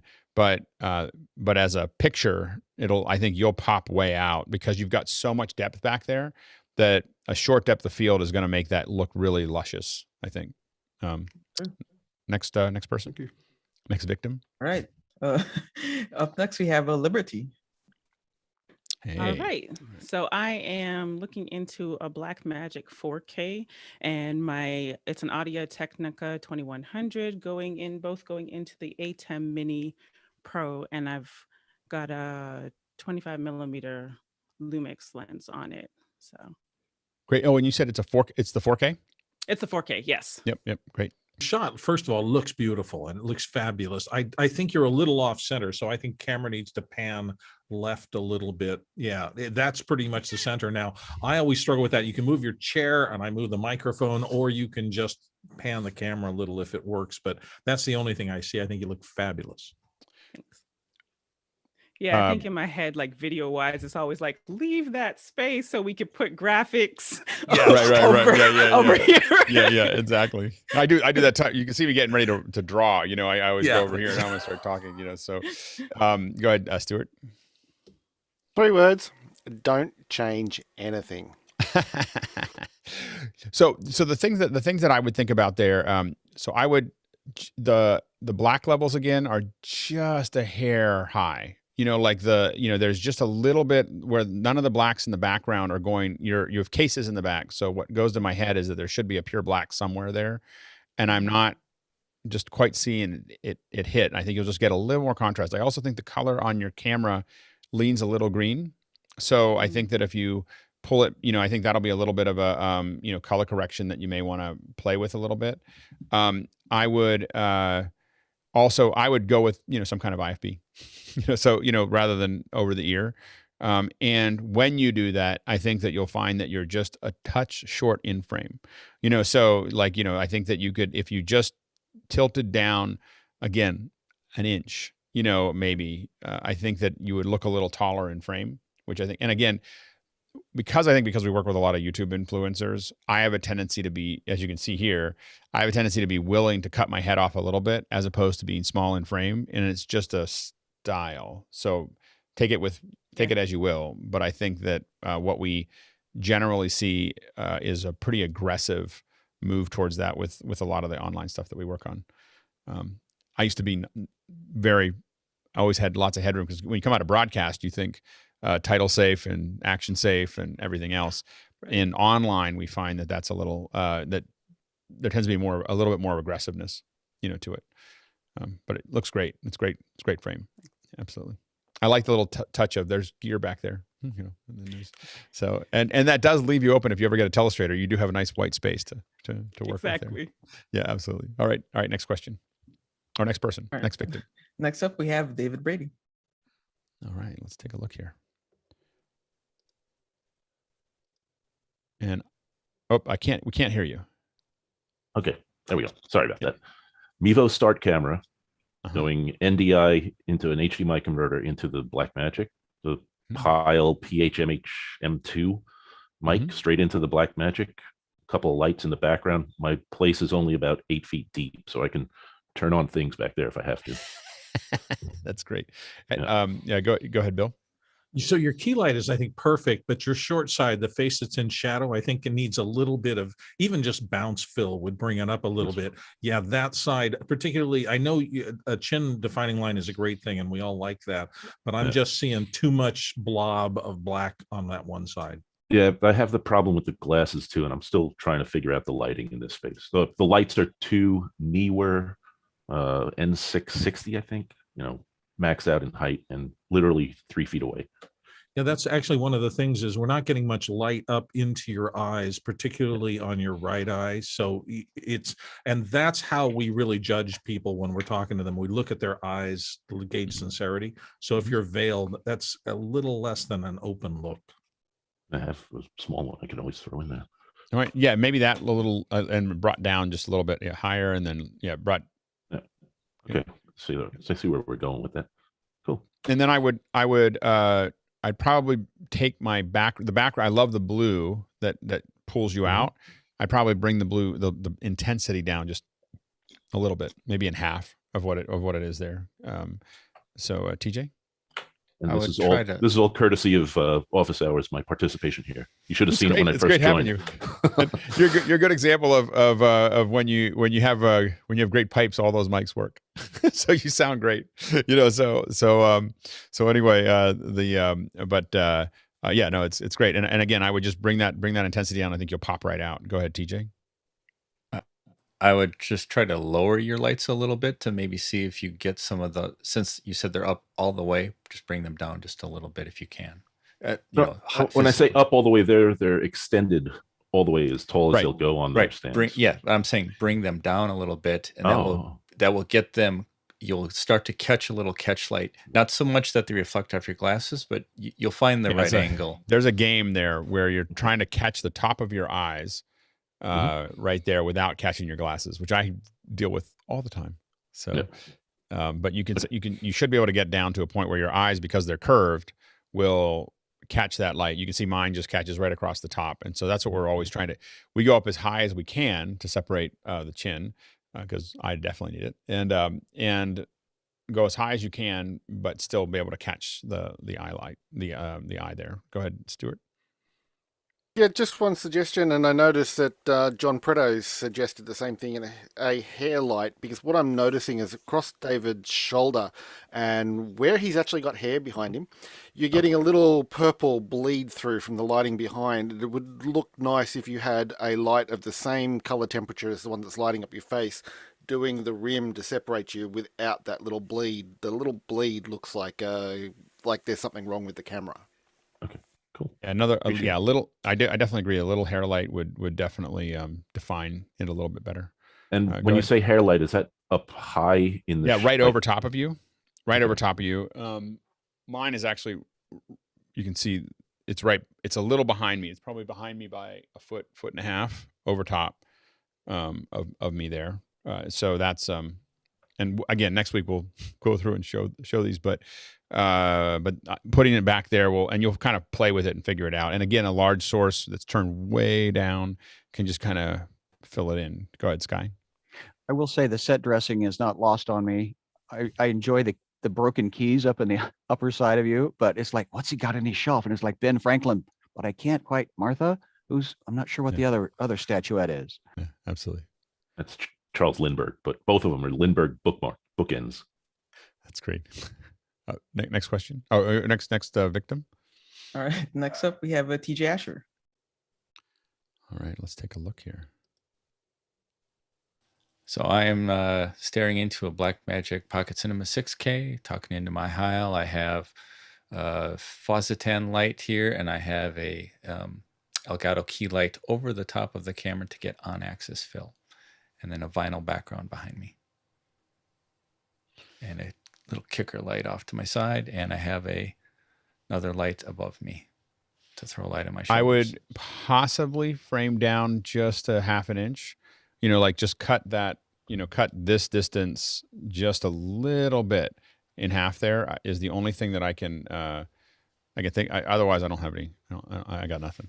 So yeah, go ahead, Sky, and then Stuart. I'm really enjoying the little green accent light down below. It's just, you've got it the right distance, the right height, the right luminance. It just gives you a kind of a glow over your shoulders. Go ahead, Stuart, and then Bill, real quick. Firstly, I love the control of the reflections off the glasses. It's almost non-existent. But the only suggestion that comes, and it's really being picky to do it, would maybe some of the little matte stuff to take care of the shine that we all have to deal with. As in the little foundation and what have you. I'm seeing Liberty smile, and I noticed we were actually discussing makeup in the chat before. Go ahead, Bill. And again, this is the same thing. I think you're 99.9% there. There's very little to criticize here. You have some little thing on your stage left side that I can't figure out what it is that's coming into the very bottom. That whatever that is, but I probably wouldn't even recognize it. I wouldn't even. It doesn't bother me at all. Your mic was out of frame, and I just think the rest of the picture. I'm drawn to your eyes. I'm drawn to your head, and all that is perfect. So is that black gaff you have on your pop filter? That is, just to make it a little less noticeable. I actually noticed it. Go ahead, Courtney. I was going to say, I think he looks great. He always his image always reminds me of the sample photos you can buy the Portrait Studio in the mall. It's perfectly lit, and yeah, I was only slightly bothered by the boom arm in the lower right corner. That's the only thing. Go ahead, Eddie. Yeah, TJ, you look great. The right side of your glasses, there's something that kind of comes in. It's black, and as you turn a little bit, it grows and shrinks. It's on the lens. That's lens. That's because my lenses are terribly thick. So yeah, exactly. A couple of us have that. Because those are Coke bottles. Yeah, exactly. Go ahead, Guy. Yeah, I wanted to say thank you to TJ for being the sample for the overlay. If you look at the DV Store conference room scope box, I use him. That's his outline. I actually photoshopped him as the model. If he goes inside, when you spotlight it, it'll go into infinity. So you got to keep TJ in there. He fits right. He fits right in there. Oh, now I fit in there. It's funny. His head's perfect. It's great. Next victim. All right. Up next, we have Peter Moore. All right. Hello. And what are you using for a camera? Alrighty, so I have the Logitech Brio as recommended by Alex Lindsay. I also have the recommended Surge 3D headphones recommended by Alex Lindsay. We won't go there. Chinese Yotto microphone here. Thank you guys for getting that sorted out when I first got it the other day. Elgato key light pointing upwards. There's a light strip behind me, which unfortunately over the weekend doesn't want to talk to my phone anymore. I can actually switch that off. But yeah, and they're going into my old 2014 MacBook Pro. Bill? For me, the only difficulty is that I think your background is almost a stop brighter than parts of your face. It's a close split, but I would definitely either orange. No, it's the color temperature doesn't bother me. It's just the pure luminance value. You're not popping out of the scene as the first thing my eyes attracted to, and we always look at the brightest thing. I see you have color control over that uplight. I'd go towards a cooler color, like a green or a blue, as opposed to a warmer color. That tends to. How's that? Still looks reddish down there. Yeah, it does now. Yeah. Go ahead, Stuart. It looks almost compressed, like it's not like using Cine Gamma, but it's kind of looking that way. Or it could just be that the camera needs a bit more light, because I'm seeing it could also be NBN in Australia compressing the heck out of it. But also, Peter, clean those glasses. Are they? Well, that's probably Yeah, when explains you why I tilt can't. down and when you tilt Probably down into the explains side, why I I can can't actually see anything. smear on them. Yeah, I would probably, I'll tend to lean against. Well, I do like those headphones, and I did talk about them, and I enjoyed them when I used them, or when I use them. I wouldn't. Not a big fan of using them in shows, so I tend to want to take over the ear out. I also try to avoid having chairs. And this is the thing that I had to figure out with the Aeron chair is seeing a chair behind me is something I tend to try to avoid in that area. Is I try to have it be my background when I can. The one thing about the guitars is that when I look at the guitar here, I feel like it's weighting again. This gets into this weighting the image this way where there's kind of a blank space here. So I might try to find things that I wouldn't have them all be guitars. I know you probably have enough of them to do that, but something over here that would give it some weight, give the image some weight, I think would help some. And I do feel like the camera you're not getting all out of that Brio. So I think it's a low light. I think, Alex, it's because the MacBook is a bit old, it can't drive it properly. And I've read that online somewhere. On my Linux PC, it's perfect. Here, it's not quite. Quite. I'm using the camera settings app as well. So there is. I've got I've got PAL 50 hertz selected because we're 50 hertz over here, aren't we, Stuart? Is that right? Yep. Go ahead, Bill. And the other thing that for me is that you've got complete loss of definition on your stage left side shoulder. It is just completely fighting into the chair, and that makes it almost look like the chair shape is part of your body and it's misshapen. I don't get that. So I know why. I know. There you go. There you go. Sorry. How's that? Very different, but the same thing. The chair is black. Your shoulder t-shirt is black. I'm losing. That's part of the reason for a backlight or a rim light is it doesn't just do your hair and your head. It also does your shoulders and makes your body, but we understand then your movements. Right. Yep. Cool. Absolutely. Thanks for that. That's cool. I didn't realize you could actually see my dirty glasses, which I do now realize are actually dirty. The last time we did this, we were only at 720. Now we're at 1080. So the price of poker went up. All right. Next question. Next victim. All right. Up next, we have Alex Lindsay.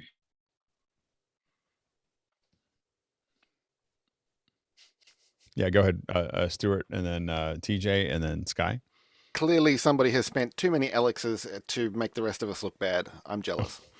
Go ahead, TJ. You still look slightly warm to me. Just a touch on the warm side. Okay. Sky. Yeah, absolutely love the black levels. You look very tan. You look very healthy. But again, that we have the amazing density. We can see every hair that you haven't shaved.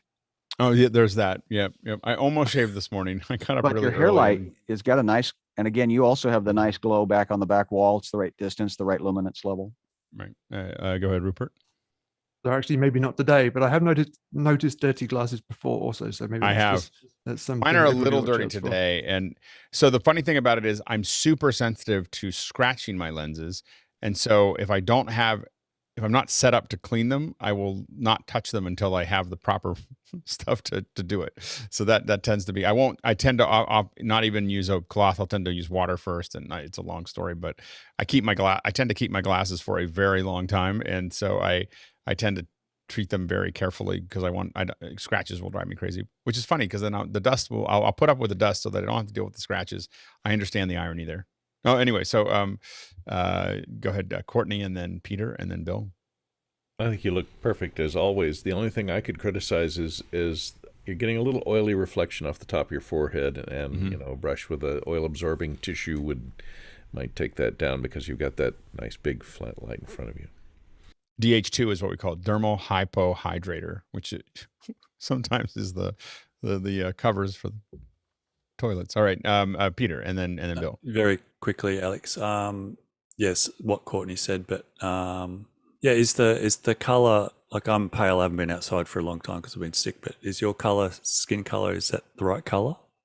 It's not that far from it. I spend a lot of time outside. So I don't know if it's exactly the same. I'm probably a little lighter than this. I probably lean warmer, for that. But how I recharge is typically I sit outside in the middle of the day and absorb sun. So go ahead, Bill, and then Chris. So I think because these cameras have gotten so much resolution, your shot looks really gorgeous in all sorts of ways, but it is so detailed that I am seeing one hair sticking out on one side of your head, and I can actually notice it. And so it's something that I would call makeup. Other side. You just got one single hair that had popped out, and it's visible now. I know. It never would have been in the old days. Never would have been. The worst one, by the way, was when I did an open and I had some kind of something hanging there. Finally, Chris told me. By the way, if you ever see that, you can just interrupt me immediately. Like it's horrifying for me to have that. I think I must have like I don't even know how it got there. I was watching on YouTube, Alex, and it was hilarious. And finally, Chris has gone, "Oh, Alex, you've got this." Yeah. It looked like I had like a turkey beard or something. I know you're very particular about being interrupted during the open. Yeah, so but I was on the edge, like, oh, do I want to say this? That's perfectly fine. Yeah. By the way, you got the hair. It's now perfect. Yeah. Okay, great. Chris.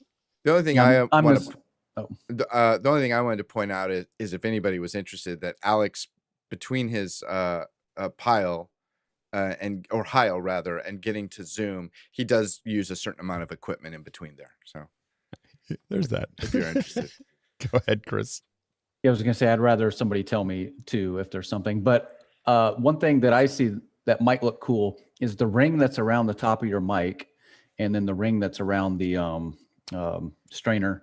If you just maybe try to do some black tape on that, so we don't see that one big highlight. Okay. And it'll look cool because it'll be black and silver. They make one like that too. I have to think about that. Eddie? Yeah, just for the sake of continuity in this call, could you list out your gear real quick? Sure, absolutely. It's a Heil PR40. That is an XLR into a Sound Devices Scorpio. That Scorpio is then connected via USB-C to the computer. My video pipeline is it's a Blackmagic 6K with a 24-70 lens going HDMI into an Atem Mini Extreme ISO, which is also going USB-C into the computer. So that's the total pipeline. I've got 3 Nanlite 100s in front of me and one 68B over my head with a mix panel 6, another Nanlite mix panel 6 doing the color up shot, which is especially overkill for that light. I just happened to have it sitting on the floor, so I turned it on. Go ahead, Courtney, and then David. Well, this is really getting nitpicky and OCD, but the arm that holds the pop filter on the Heil, is it possible to move that around so it's blocked by the Heil microphone itself, or can it only come from that side? It might look like it's floating. Yeah, that would be much cooler. Exactly. Seeing that one. Yeah, that's where I was going to. But floating might be cool. Yeah. So the funny thing is that the reason that it is the way it is because it goes down the ridge. There's this metal piece on either side. I line it up with that because my OCD will go crazy if it doesn't. So, but I'll take a look at it. But it would, like, hiding it, but I could probably turn the whole mic, right? Right. Like that. Yeah, I think then it wouldn't bother me. Hey, that's nice. Here, look at that. That looks pretty cool. Much better. That was my point too. Yeah, good, very good. Looks very Jetsons that way. Exactly. It's just levitating. And if I made it black, it would be, if I put like just a little bit of black on this right here, it would look like it. Yeah. See, but the problem is that you do that kind of weird thing, and then your folks on the other side will fixate on it. So that you kind of want to. There's this thing where you want to hide things, but if you hide them, that's why like this is a problem. It's because people don't know what it is if they don't know what that is, and so that's why I kind of pull it all the way up and say it's a mic. Liberty. And Dirk mentioned this, and I thought about this as well, is just the green shirt on the green background. Like, how often do we, like, wardrobe wise, and it's minor, but I think about that too when I come on. It's like, oh, I'm in yellow today. Will it still work? I when I wear this shirt, it usually just means that it was available on the. It's not a shirt I wear too often. It's really comfortable. And then the other thing is that it. I tend to wear gray if you haven't noticed. So I'll tend to be gray on gray, gray inside of because I think that it's part of why my face looks the way it is because of its contrast against everything else. It tends to make the color pop a lot more. Marty. So yeah, I like the rotation of the mic, but now we're picking up a little more of the highlight on the grill strip. Oh, so if you rotate it a little bit more, yeah, no, not quite that much. Okay, yeah. It didn't really make that much of it. Yeah, like right there, right? There we go. Yeah. Very just nitpicky. Yeah. Very no, nitpicky. absolutely. Hosmuk. That's what we're doing. It Hosmuk. Yeah, talking about wardrobes, I'm quite what's the right word? Pedantic about my shirts. It's a FIFO, first in, first out. So today's shirt was gonna be pink. And I thought, nah, that's not a good idea. Let me take the shirt that's like 5 or 6 rows behind and take the black shirt. Here's my problem with shirts is left to my own devices. I used to just have a shirt that I had 8 of, and I just, I had enough for a week and plus a little, and I just wore the same shirt all the time. But it took me a long time because the problem is you want to wear the shirt for a little while to decide if you like it that much. And then by the time you wear it that long, they stop selling it. And so I've had this issue with shirts because I would just prefer to wear the same shirt all the time. I just can't find the shirts that I like that'll last. Go ahead, Stuart. Okay, the microphone. Being somebody who likes engineering stuff and steampunk and what have you, I'm noticing that the color of the microphone is actually matching the cross bridge on your glasses. But I actually prefer the original position because right now we can see the manufacturer's label and they're not sponsoring the show, so no label in show. Very good. Very good. Yeah. All right. Oh, go ahead, David. If you wanted to dress the glare that was pointed out in that label, perhaps a piece of the invisible cellophane tape cut to size just over all those edges. And you can get an anti-glare spray that I could put on it as well. That'd be good. Okay, I'll work on that. Thanks, guys. All right, next. Next we have Courtney. All right. What camera are you using, Courtney? This is the MCOS, and maybe you guys can help me out because I cannot figure out. It came with this little remote control, which I'm using HDMI out on it, and this does nothing. So I can't seem to change any of the settings on the camera. I think they work only on USB. Somebody correct me if I'm wrong if you have the MCOS. So it's hell to adjust the focus because it's got the 3 rings. It's got a back focus adjustment. It's got an aperture, size adjustment, and it's got a focus adjustment, and every one affects the other. So you move one, you got to move the other 2, and you move, then you're out of focus. Okay, I got to change the focus. So I try not to mess with it too much, and it may not be. Yep. And my my main problem is I'll rock up if I'm going to be speaking. That way So you're focused when you're rocked forward and a little less focused when you're rocked back. But, I've got a bad disc in my back, so I have to lean back while I'm just listening to the rest of you expound your intelligence. But now I wish that there was, if there was any possibility to have a light on these, because they're so great. The You're setting me up, aren't you? There's a way to spotlight those. Turn on the award lights. There we go. Obviously, we've had this conversation before. Overall, it is the high back on the chair, kind of doesn't separate you out as much. With as much going on behind you, I would love to see a shorter depth of field, just because you've got a lot of detail that will look good in a short depth of field, and there's a little bit of details like the folders and other things in the background, and I would probably straighten up the fan and the jackets and stuff like that. It's one of those things, like, again, with a shorter depth of field, it'll blend in and just become part of the background. Right now, it's sharp enough that I'd probably feel like I had to dress it a little bit to make that work. Go ahead, Stuart, and then Peter. Yeah, Courtney, the Mokos camera, I actually want to get one of those myself just to fool around with, but they're a C/CS mount camera. If you have a look up for Cosmicar, Cosmicar as a brand, that is Pentax made CCS mount prime lenses that should go on there, and that should make them a little bit sharper. Thanks for that tip. Yeah, if I could find a little mini zoom, that'd be really great. But there is one branded by Cosmicar. It was designed for 16mm TV film cameras. Good, Bill, and then Peter. Relatively quick. I'll do it real fast. When you're off to the side, the orange of the folder things, I guess that's what they are. I didn't know what they were, but that kind of a color pop always attracts my eye and goes, "What's that?" And I couldn't figure out. I thought it was a cooler for beer. No, it's on wheels, and it's just file folders and stuff from I roll around from my desk is kind of over there, but I can roll it back out of the shot. I should do that. And again, it's one of those things that with the depth of field, when you can read it, you just want to think of. I know you think about that. Peter, and then Rupert, relatively quickly. Very quickly, I was just drawn to the trophies on your right shoulder, trying to figure out what they are. That's all. Yeah. What are they? Emmys, I don't know, some other award from the blue. Oh, don't be so. Oh no, it's serious. I don't know what they are. Is it a real? Is Courtney it a fancy holds one? a real life Emmy. Oh, for his own really? work. Yes. Yeah.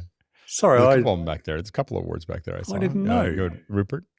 I got a zoom lens for that camera. Put a link in the chat. Great. Very good. Very good. Look it up. Yeah, my main problem is with lighting because the sun comes through the. Right. I have no control over. It actually works as a good rim. It just sometimes is a little too much. So when we get started, it works well. So if you'd start this show a little later, it would be. Yeah, exactly. It'd be perfect. Yeah, go ahead, Chris. Yeah, Courtney, 2 sheets of diffusion material over your window should solve that problem. Yeah. All right, let's jump into the next person. I think we got 3 or 4 people left. All right, next on the list, this guy Gleason. Whoop. I got Courtney back. Did I do that? Oh, it's my fault. Yeah, there we go. Sky's up on. All right. On my, this is for Chris Fenwick. The original Skull Candies from a year ago have moved up to a Countryman E6, down into a MixPre 3. Still looking at, because all of my official gear is over at Madeline's house. Looking at my MacBook 2019 and sitting on a desk with a big ring light from Guy Cochran with just a standard one of those cheap light stands, but I did put the $12 Home Depot bulb in it that I can change colors. So don't have a lot of control over my auto irising that my PowerBook does, but scarf is just because my shoulders get cold. I live in a basement. The couple things here is I'd probably look at this stuff here just to straighten up some of those bits and pieces here. I would move the light out of frame. So I would get this to be softer and move it out of, there we go. And then maybe even diffuse it a little bit more, just so it's more of a wash that goes all the way across, as opposed to that. You got something protruding through the gray there. So that's always baggy gray, back. Yeah, exactly. So that's there. I do think you'd probably benefit from some kind of hair light, that would pick up the. Might think about moving the light up just a little bit, because right now when you nod, we see the ring light. So if the ring light was just a little higher, I think you'd end up the ring light up just a little bit. I'm just concerned about my eyes are already so you're right. Shadow. It's a little shadowy. It's tough. Yeah, it's interesting. It's just that angle there is a challenge there, but a little hair light would probably you'd probably benefit from a little bit. Anybody else? So go ahead, Leo. The 920s. Sorry, am I in the right mic? Yeah, I am. The 920s have come back in stock everywhere. So just moving off the MacBook to at least something that's reasonable. They used to be a fortune, but you can just upgrade for very little, and I don't think you've got enough space to wave your arms around.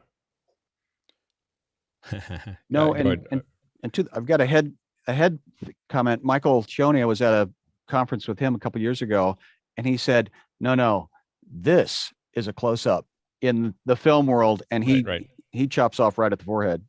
Yeah, go ahead, Rupert. So for diffusing those kind of spotlight things, I use these white diffuser things. You can put them over spotlights. I've just taken this one off my blue light, so you probably see it's a bit sharper, but I put these over lights like that just to soften them up a bit. Bill and then Chris. So for me, one thing I noticed, if I split your shot in half and I look at one side, the other side, the left side as a viewer is really colorful and saturated. The right side is really dull in comparison. Yes, and it's bringing me over. The only thing that breaks that dullness, that evenness of the gray side, is that punch through the backdrop, which causes me to look at it more than I otherwise would. Plus, and then that brings my eye to the little mess on the table right next to it. So in terms of eye line, I'm seeing pretty you, and you look great, and then nothing really that I really want to look at. Getting rid of that protruding area, cleaning up that one little corner, and having that wash more across, and not see quite so like that dark. Because the other thing for me is that, like, this dark area here is kind of, wants to have this, somewhere over there. And I think that you just have you have dark, and then you have color, and then you have gray. And I think that it's not all kind of pulling together as well. Go ahead. Watch out, because that's on your face now. As you brought that over, you were getting a lot of bleed. Things to play. You don't need to adjust it while we're talking. We have very little time, so but we're just giving you feedback there. Chris, and then Stuart, real quick, and then Courtney. Yeah, Sky, how big is the light that's in front of you? It's a 32-inch ring light. Oh, if you can buy like a 4 feet away, extra large white T-shirt and just put it over that. Just something to knock that light down. Your face is super bright. Well, it's the issue. I can control the light from my phone, but then the camera is trying to balance it out. So then I start getting granular back behind. It's a battle. Go ahead, Stuart and Courtney. 10 seconds. I'm just wondering if Sky actually coordinates the different scarves that he's wearing and what have you. And of course, with the scarves, I need to ask: do you have a blue box that's bigger on the inside? No, but I do have a screwdriver. I'll show you later. Go ahead, Courtney. Yeah, and I would move the purple light to the behind you on the floor, so it's more evenly balanced. That's the only thing that bothers me. Probably leaning the same way. Marty, real quick. I was thinking raising the ring light up, maybe a little bit off to the side, and then putting a white card off to your left. Yeah, and bounce it. Yeah, that's the thing. Yep. Yeah. Next person. All right. Thank you all. Next on the list is, I guess, myself. Ooh. Okay, let me. Don't change anything. It's perfect. Always has been. Always will be. Next. Okay. I like I'm not sure. The light right behind you does fill it a little bit, but it's that light. I feel like it's a little too bright. I don't know if you can bring it down or not. Yeah. You mean the warm light? Okay. Yeah, the warm light. I can put it's not on a dimmer or anything, but I could put a smaller bulb in it. I might cut just a touch of headroom out. But ever so slightly. Oh, really? Yeah. Okay. I was thinking actually just too little headroom, but okay. It's one of those things like you almost want to be tapping it when you lean forward. And then. Yeah, exactly. Just like tilting down like a degree or two. I like what I love is the context of the screens on the side where we see what's going on that ends up in the show. So I think that's great. I even like the pencil over top of the little workbook. It's just like, oh, it's back there. That's not even set up. I know, but it's a nice thing there. Go ahead, real quick, Chris, and then Bill, and then Eddie, and then we'll move on because I don't think the light's too bright, but seeing the outline of the bulb is weird. It maybe put some wax paper over it or something. Yep. Go ahead, Bill, and then Eddie, and we'll move on. I love your shot, and here's why. It tells me a story about who you are. And more than anybody else, I mean, I know we're this is what we're talking about, but you as the guy mixing the show and a technician, this tells me your position, your competence, all the rest of that in a shot. I love your shot. I love the whole green, blue mostly, and then the gray wall, I think splits beautifully. Where your position is beautiful. I just really like your shot. I really like it. Yeah, it's great. Thank you. Yep. Yeah, Eddie? just echoing what everybody else has said, Mickey, you're just slightly off to my right, and the monitors in the background. It's just all you, 100% you, and I really enjoy that. Thank you. It's good. Yeah, and you're not showing off too much that you got the best mic in the group. Like I don't think it's the best mic, but it's a decent mic. It's a good mic. Go ahead, Stuart. Yeah, chat's asking the same question. I'll reiterate. Tell us about your chain for audio and video, Mickey. Yeah, audio is an AKG 414 that's going into a Sound Devices 552 and into a Focusrite Scarlett 6i6. And the camera is an old iPhone 10X, iPhone 10 something. They're persnickety. Is the 414 the TL2 or the BULS? It's the XLS. Okay, so the newer version. That's great. Go ahead, Leo, real quick. Really quickly, the one thing I noticed about Mickey's the only person who's not center on. He's the only one that you can say is going towards the two-thirds. And it works for him. It's one of those things. Mickey, because he's balanced it up with something that's in the frame that works. And if you sort of take a view back at the gallery, he's the only one that sort of is slightly off, and I think it works. Though Bill does sometimes, I think, drift slightly. I'm driftable. Okay, I'm just pointing out that the leading lines on his monitor are brilliant because you look at that first set of numbers, you are led right to his face. It is a great shot. Yeah. Okay. Next person. JJ McKenna's. Right. I'm sorry. No, JJ's already. I'm sorry. No. I was reading the. All right. The next on the list is Mr. Fenwick. Where is? Oh, there he is. There he is. Oh, and he. Let's see here. Why am I not? He's look at got that. his mic chain up there. It's so pretty to have your little your chain all just displayed out there. We can't hear you though. The chain isn't working. I've been making these little graphics for people. If anybody wants one, just tell me what you want in it, and I'll make you a little unified one. Yeah, but the Neumann's not plugged in. Alex, I can send you your copy if you want. What is that?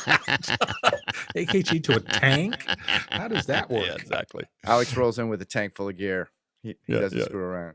Yeah, exactly.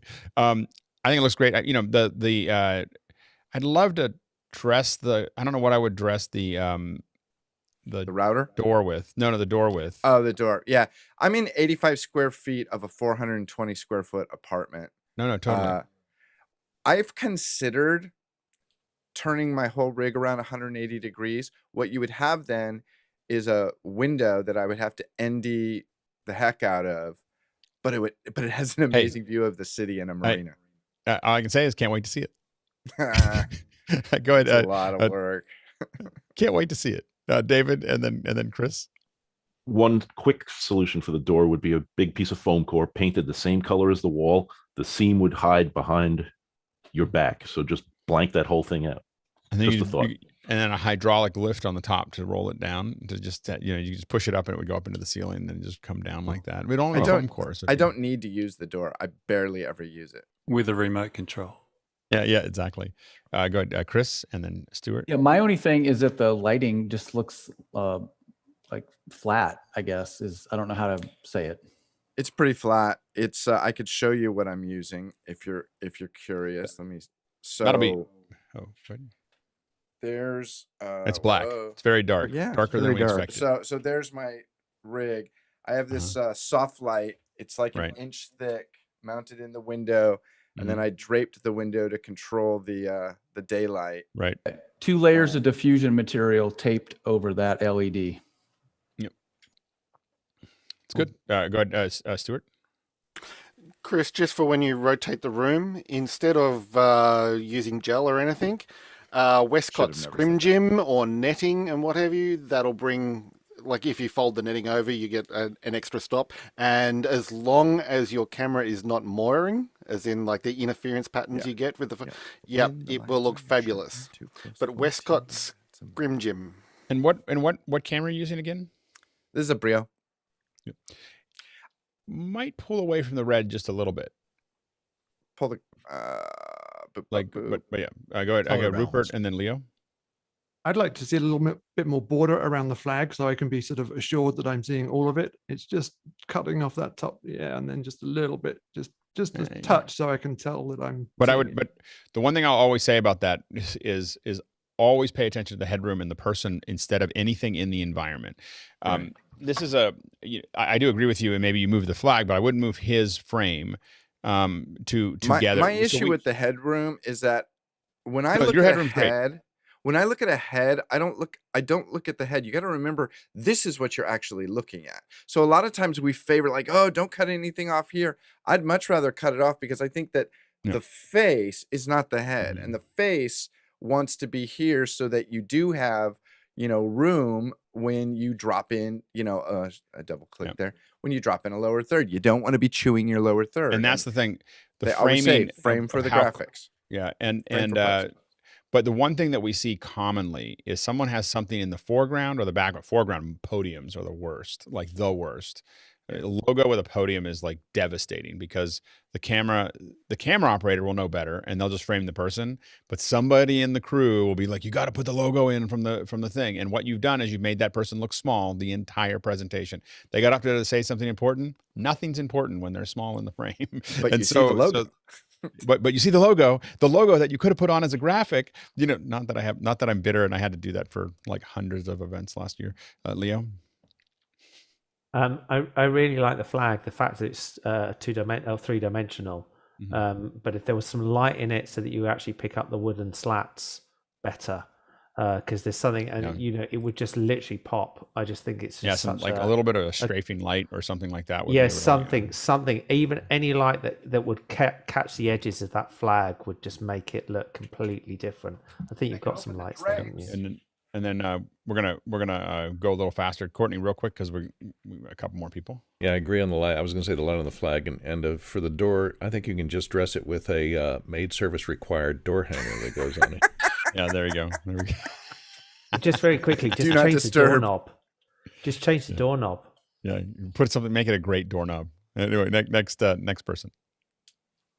All right, next up we have Chris Ritchie. All right, let's see here. Well, I like the fact that the background tells you something that tells us a little bit about your geekiness, your motorcycle. There's a little bit of a wrinkle. Oops. Is that right? Yeah, a little bit of a wrinkle right in here. Is that a wrinkle or is that shadow? Oh, that's shadow, isn't it? Yeah, that's a wall. So.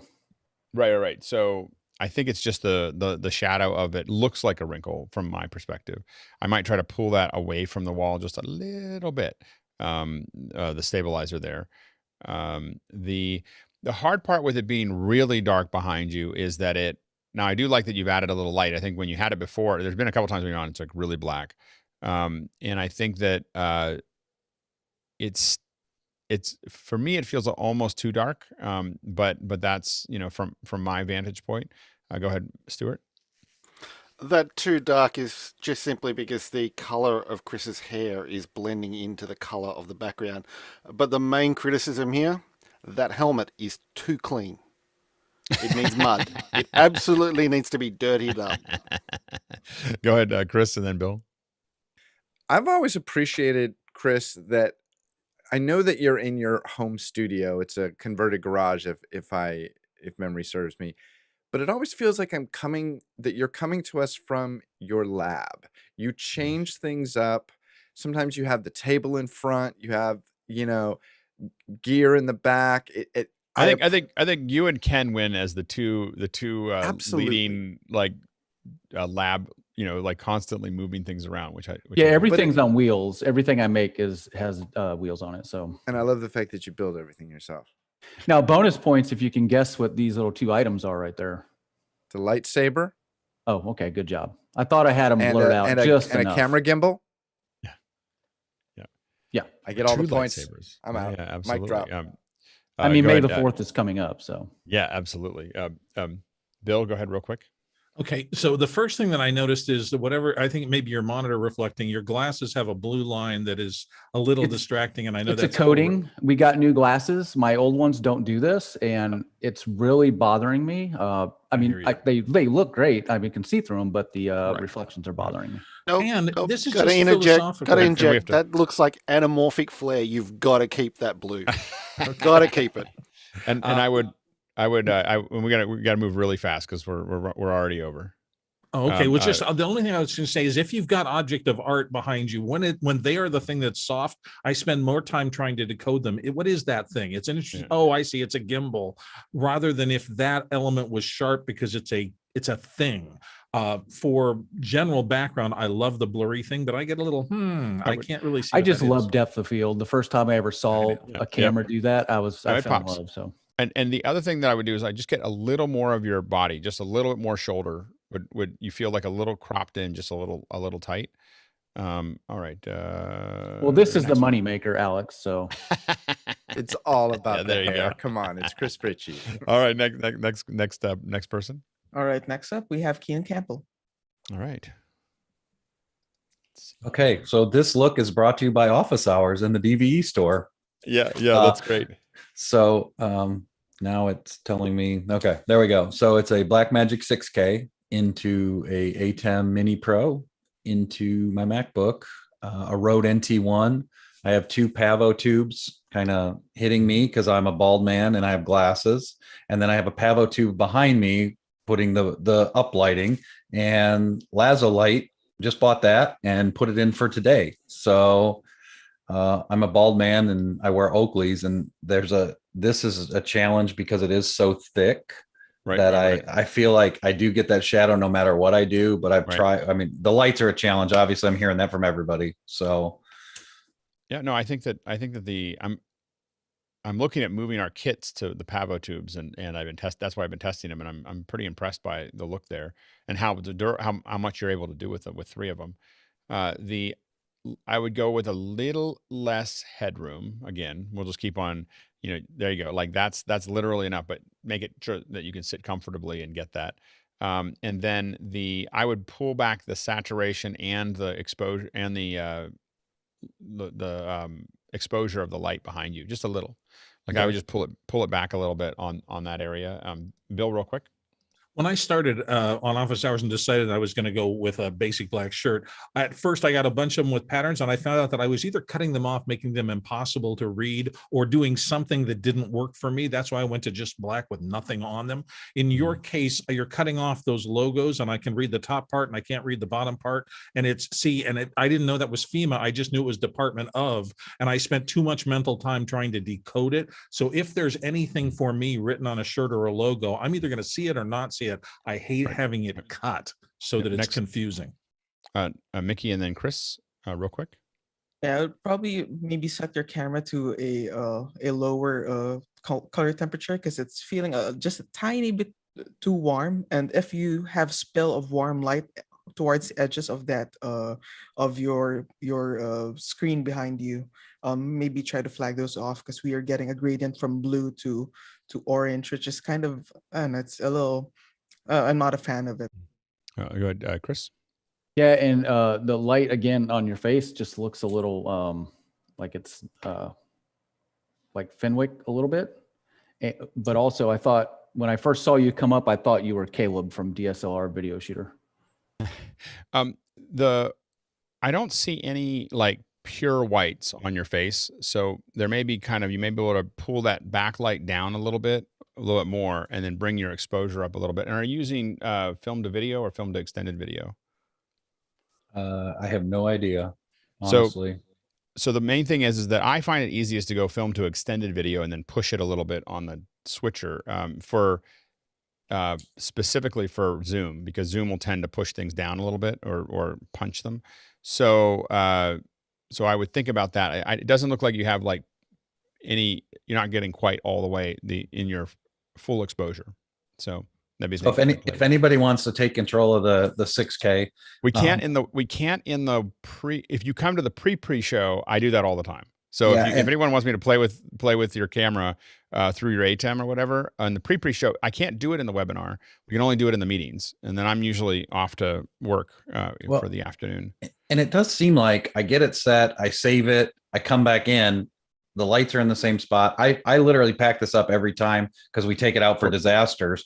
But then I put it back in. Everything in the room is exactly the same setup of the background. Everything's fixed. Right. And the ATEM looks different every time. And it may. And the good news is you just get good at making the adjustments. So what you want to do is get good at playing with it.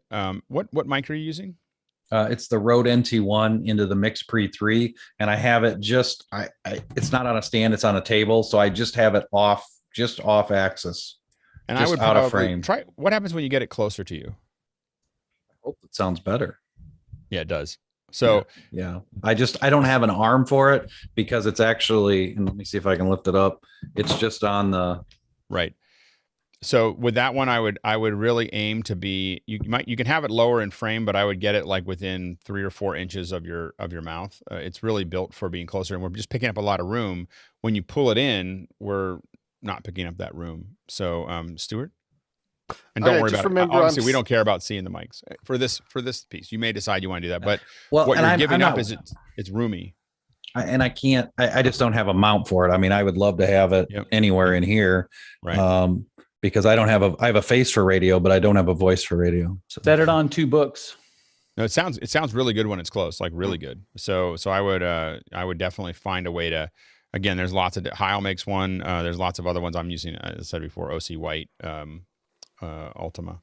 Well, I've already ordered a chair that was $1,200. So, you might as well, once you're down that path, you might as well get the 400. I'm working on my expensive friend. I'm working on my third Charles now. So we've already passed the second Charles. Oh, yeah. Go ahead, Stuart. Given what's red on that T-shirt, I want to see the microphone on the other side of the screen to that logo, and that logo needs to be in screen, and you need to be proud of it. Yeah, absolutely.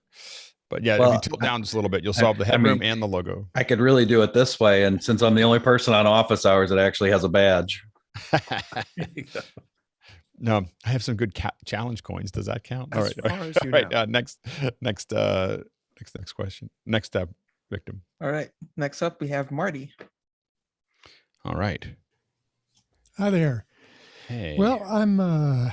This is a very kludged operation here. So, what I'm using for video is a Marshall CV503 USB camera with a zoom lens on it. It's positioned between 2 monitors, 2 27-inch monitors, to try and approximate the teleprompter setup for when I'm reading. I've got 2 small spotlights that are both off axis to me. One has a warming filter on this side. That has some diffusion on that side, although I think it needs a little bit more. My audio chain is an Audio-Technica 2010 vocal microphone going into an XR18, which normally goes through VB Audio's Potato and into Zoom.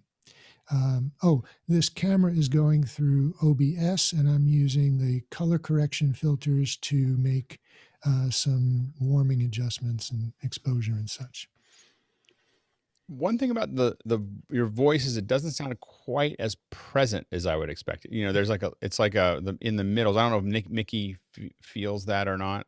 But there's just it seems like a dip right where you'd have like in maybe the 2 or 3K range.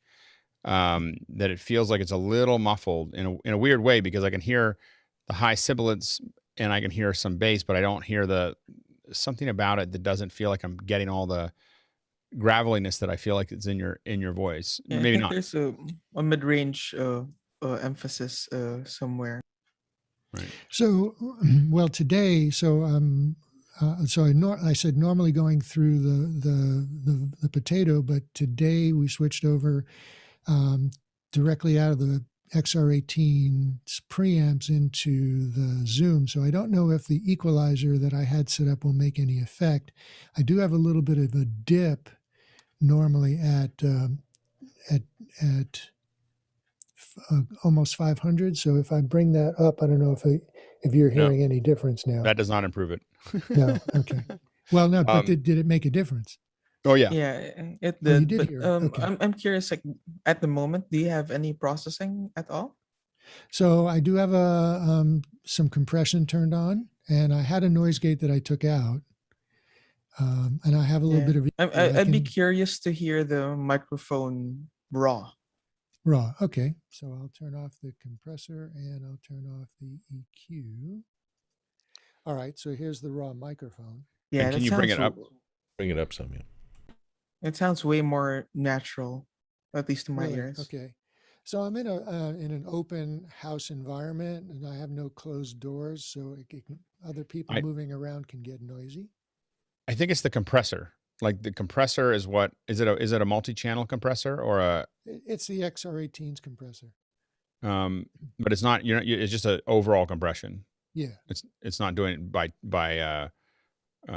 equal. Doesn't have an equalizer in the compression at all. It's just flat. It feels like that's the one that is when you turn that off. It was quiet, but it felt more natural. And I apologize. And so what I will say about the background is I'd love it to be a little more out of focus, but I love the fact that you got all those mics back there and the little Olympic thing there. And it's kind of like a little adventure to see what you've got. Like what's back there? I would love to have it be a little bit more neutral in the where it's black behind you. I'd love to have that separate out a little bit, like with a gray or something back there.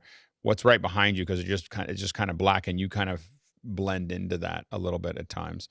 So that would be the only thing I'd say there. Go ahead, Bill, real quick. I think we have one more person. I think Reflect exactly what Alex was just Eddie, saying. too. Yeah, I look at this. Your right side of your picture is fascinating. It's cool. I love it. You get over the other side of you and everything just goes to black. So I would, if I was art directing this, I would have a little bit of a light that light up the side of your cap so that stood out. I would probably try to catch the edge of the chair with that same light, and I would put some little glow, probably in cool, back on the black, even though it's going to be subtle, to just balance things out. It's too colorful and just nothing on that edge. Yeah, but I'm sorry, we're gonna move forward just a little. Oh well, good. Leo, and then Courtney, and then Stuart. But real quick, like 10 The seconds. only thing I don't like is the black cap and the black background. So if one of the other, I don't mind which one changes, but I think the two blend too much. I like it without the hat. I think it definitely looks better. Courtney, is there a purple colored gel on the light off your left? Or maybe no, you've got the Richard Dreyfuss after the first UFO exposure look. Maybe that's what it is. It's an LED strip light that's suspended on the bar that's also holding this black curtain behind me. It is a rather cool light. So it's you see very pink on your left hand side, like a sunburn. That could be the color correction in OBS.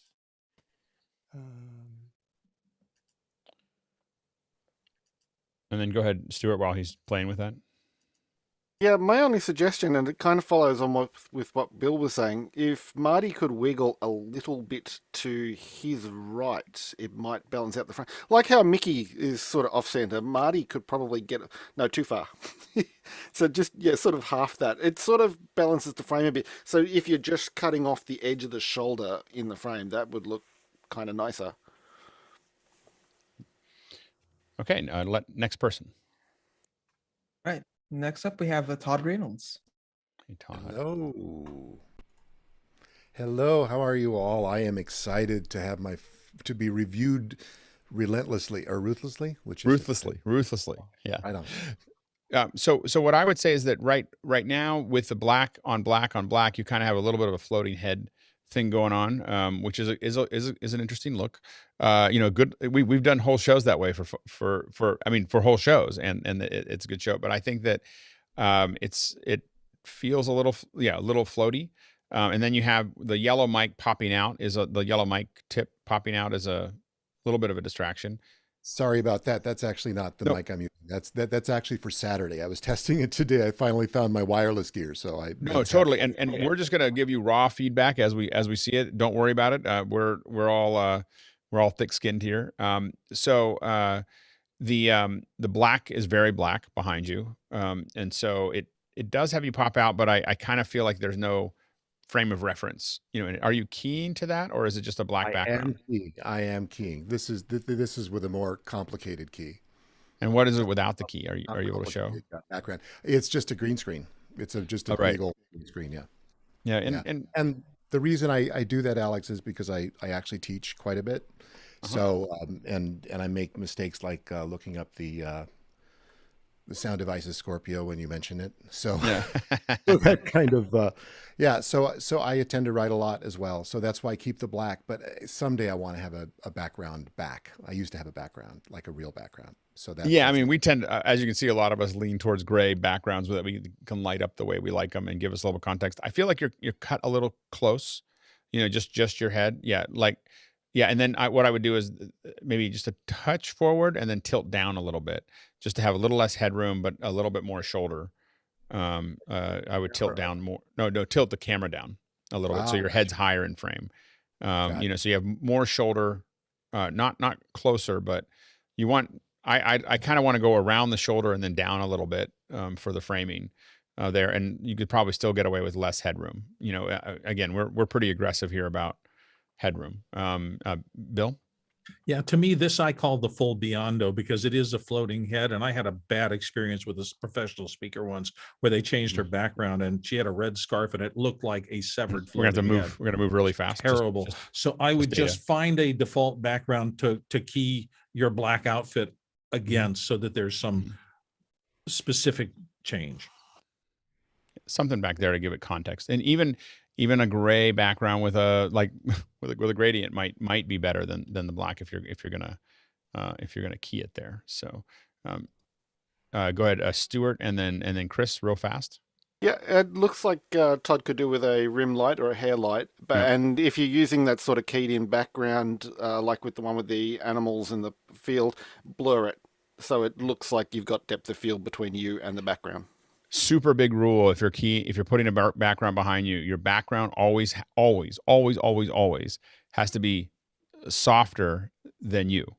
Like that's like whatever's going on in the web, the webcam may be in focus, but that the background still will always be sharper than even a webcam in focus. So you always want to blur it a little bit. And I use lens blur instead of Gaussian because I can tell the difference. Chris?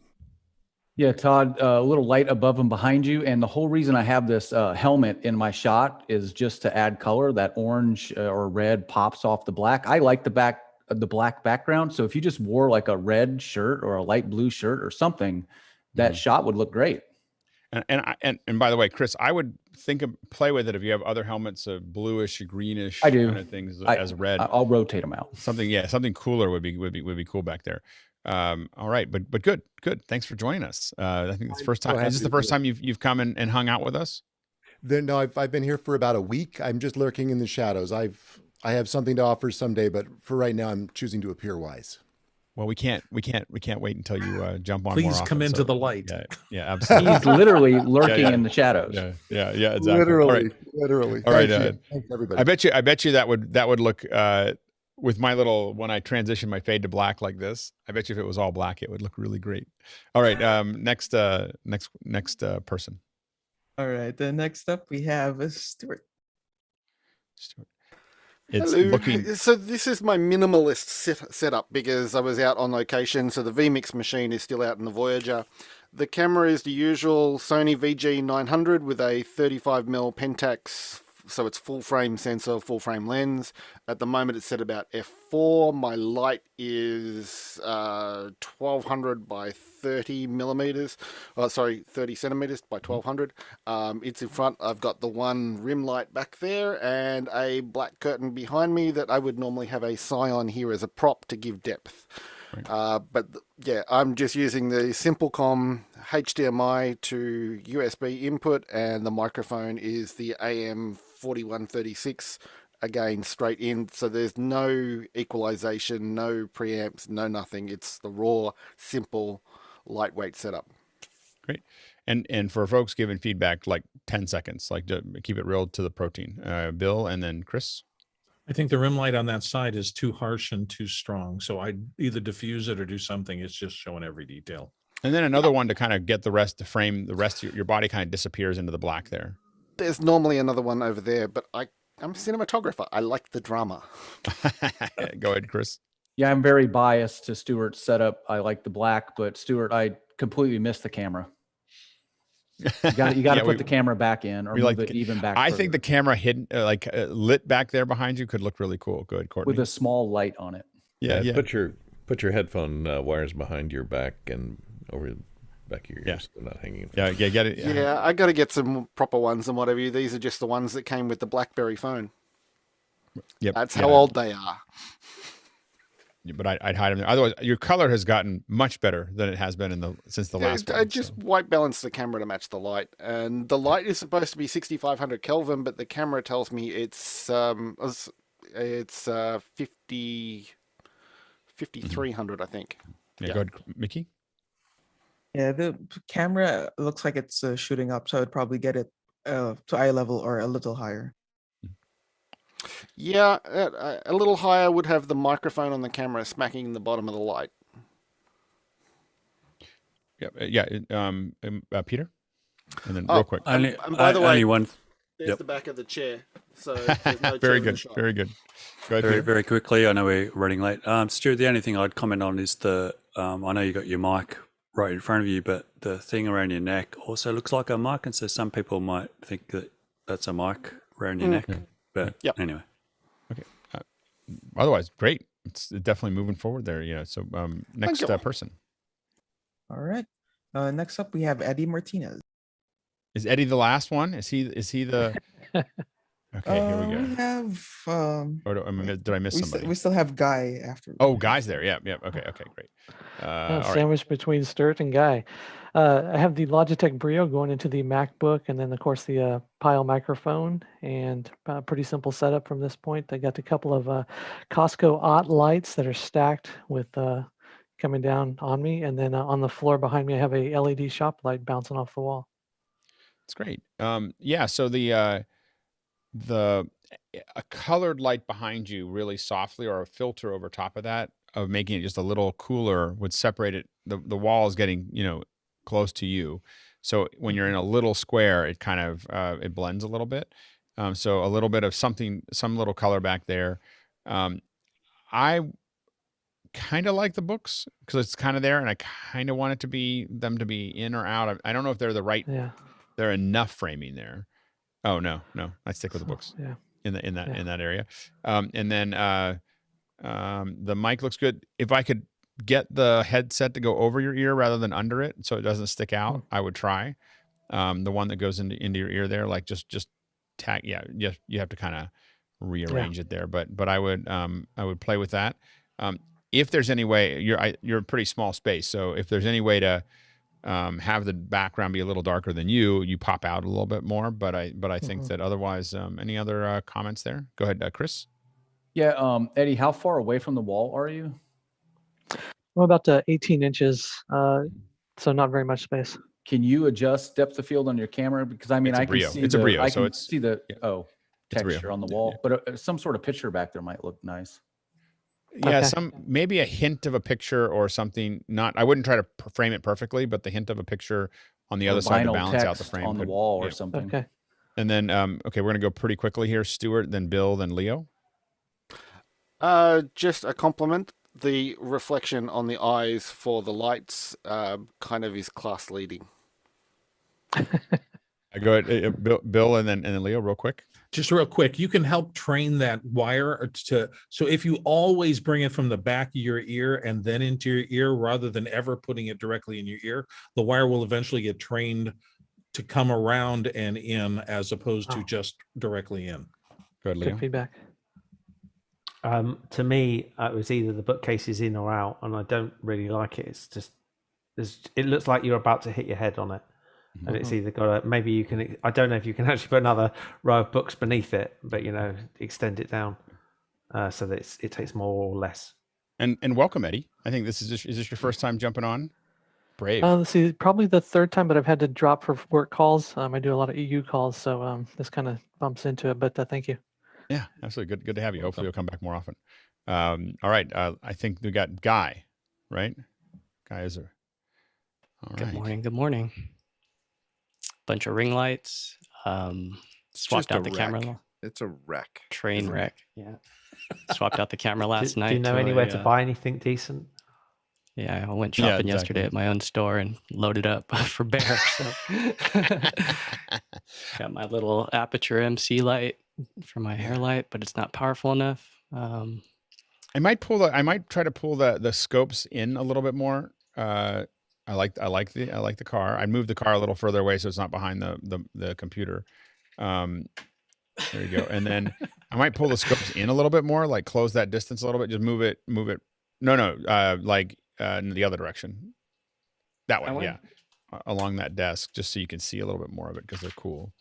And then, but I mean, outside of that, as Bill said, there's always like a pole going straight out of the top of your head, but the depth of field buys you a little bit there because it separates you out, from that. I think that the lighting looks great. I mean, the cool colors in the background really separate you out. You've got good highlights on your eyes. You've got a good soft light, kind of going that direction.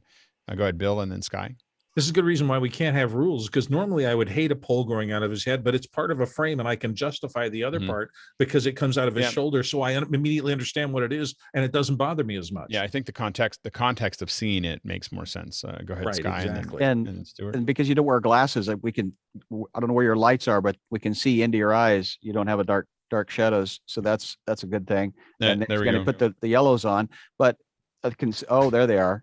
There's you got a lot of ring lights in there. Constellation of ring lights. A consistency of what I'm hearing in the last hour is that if you're going to do something, make it obvious rather than, bring the mic into the shot, bring the thing into the shot. Hey, wait, put those back on and give me the ring shot because I got to take that as a picture for training. That's just two. It's just two ring lights. It looks like more, but it's just two. I don't know why it's given so many. That's great. Got it. That's a great shot. Yeah, absolutely. Go ahead, Stuart. Second hour suggestion: Guy Cochran teaches hair care products for Zoom. Go ahead, Chris, and then Guy. I'm assuming that's we got two Chris's, so right? Yeah, go ahead, Frishy. And then Fenwick. I'm in a smaller spot than Chris Fenwick. I'm in 6 feet by 8 feet, so 48 square feet. Maybe a so picture half your on size. a picture on each one of those walls or something. Maybe. Yeah, it might get a little busy. The Christmas lights once upon a time. The Christmas lights were nice. Yeah. I was going to say that Fenwick? Guy wins for best use of a stair landing. Yeah, that's the stairs down there. Absolutely. Yeah, exactly. He'll just throw things and you just won't even hear it. It'll just disappear behind him. Yeah, absolutely. Did we have anybody else? Was there a last? Everything just rearranged on me there. All right. So go ahead, Peter, real quick. I was just going to say now you have to move the cars a little bit to the left because it's obscured. Yeah. Keep going. Guy, I'm going to use that for and the blue one. And the blue one. There we go. Yeah. There we go. We got context now. There we go. That's awesome. Brilliant. All right. Well, we went a little over. Thanks for everybody for being patient with us. We have to get better at the pace. At first, we started, and I thought, we're going to make it. This is going to be fine. Like we're going to do this in an hour, and we never have. We always go over. But I thought we'd be able to make it, and we didn't. But it's good. I think that it's a rare place where you have a bunch of people that I think most of us haven't been in the same room together at the same time, and to be able to have a Ruthless, like we're. I think part of what we do here is just making each other better, not necessarily worry about making everybody happy, and I think that we want to keep that culture, continuing to move forward, that we're out to improve each other and improve ourselves as we participate, as opposed to just saying, no, you look great, you don't have anything hanging from your chin. Anyway, thanks everybody. Great job by the producers. I'm sorry the producers gave us some questions and we were way over, and I have a meeting in 13 minutes and I have to take a break for a second before I get into it. So we will, if you want to ask those questions again tomorrow, please do it. And we'll, but thank you very much. Thanks to everyone on the panel. I'll strike up the post show here in just a second. But the first thing I'll say is that remember that tomorrow is something that's important because I'm stretching because I forgot to get the meeting up, and so I'm trying to talk through it as I quickly run and stretch. All right. Okay, here we go.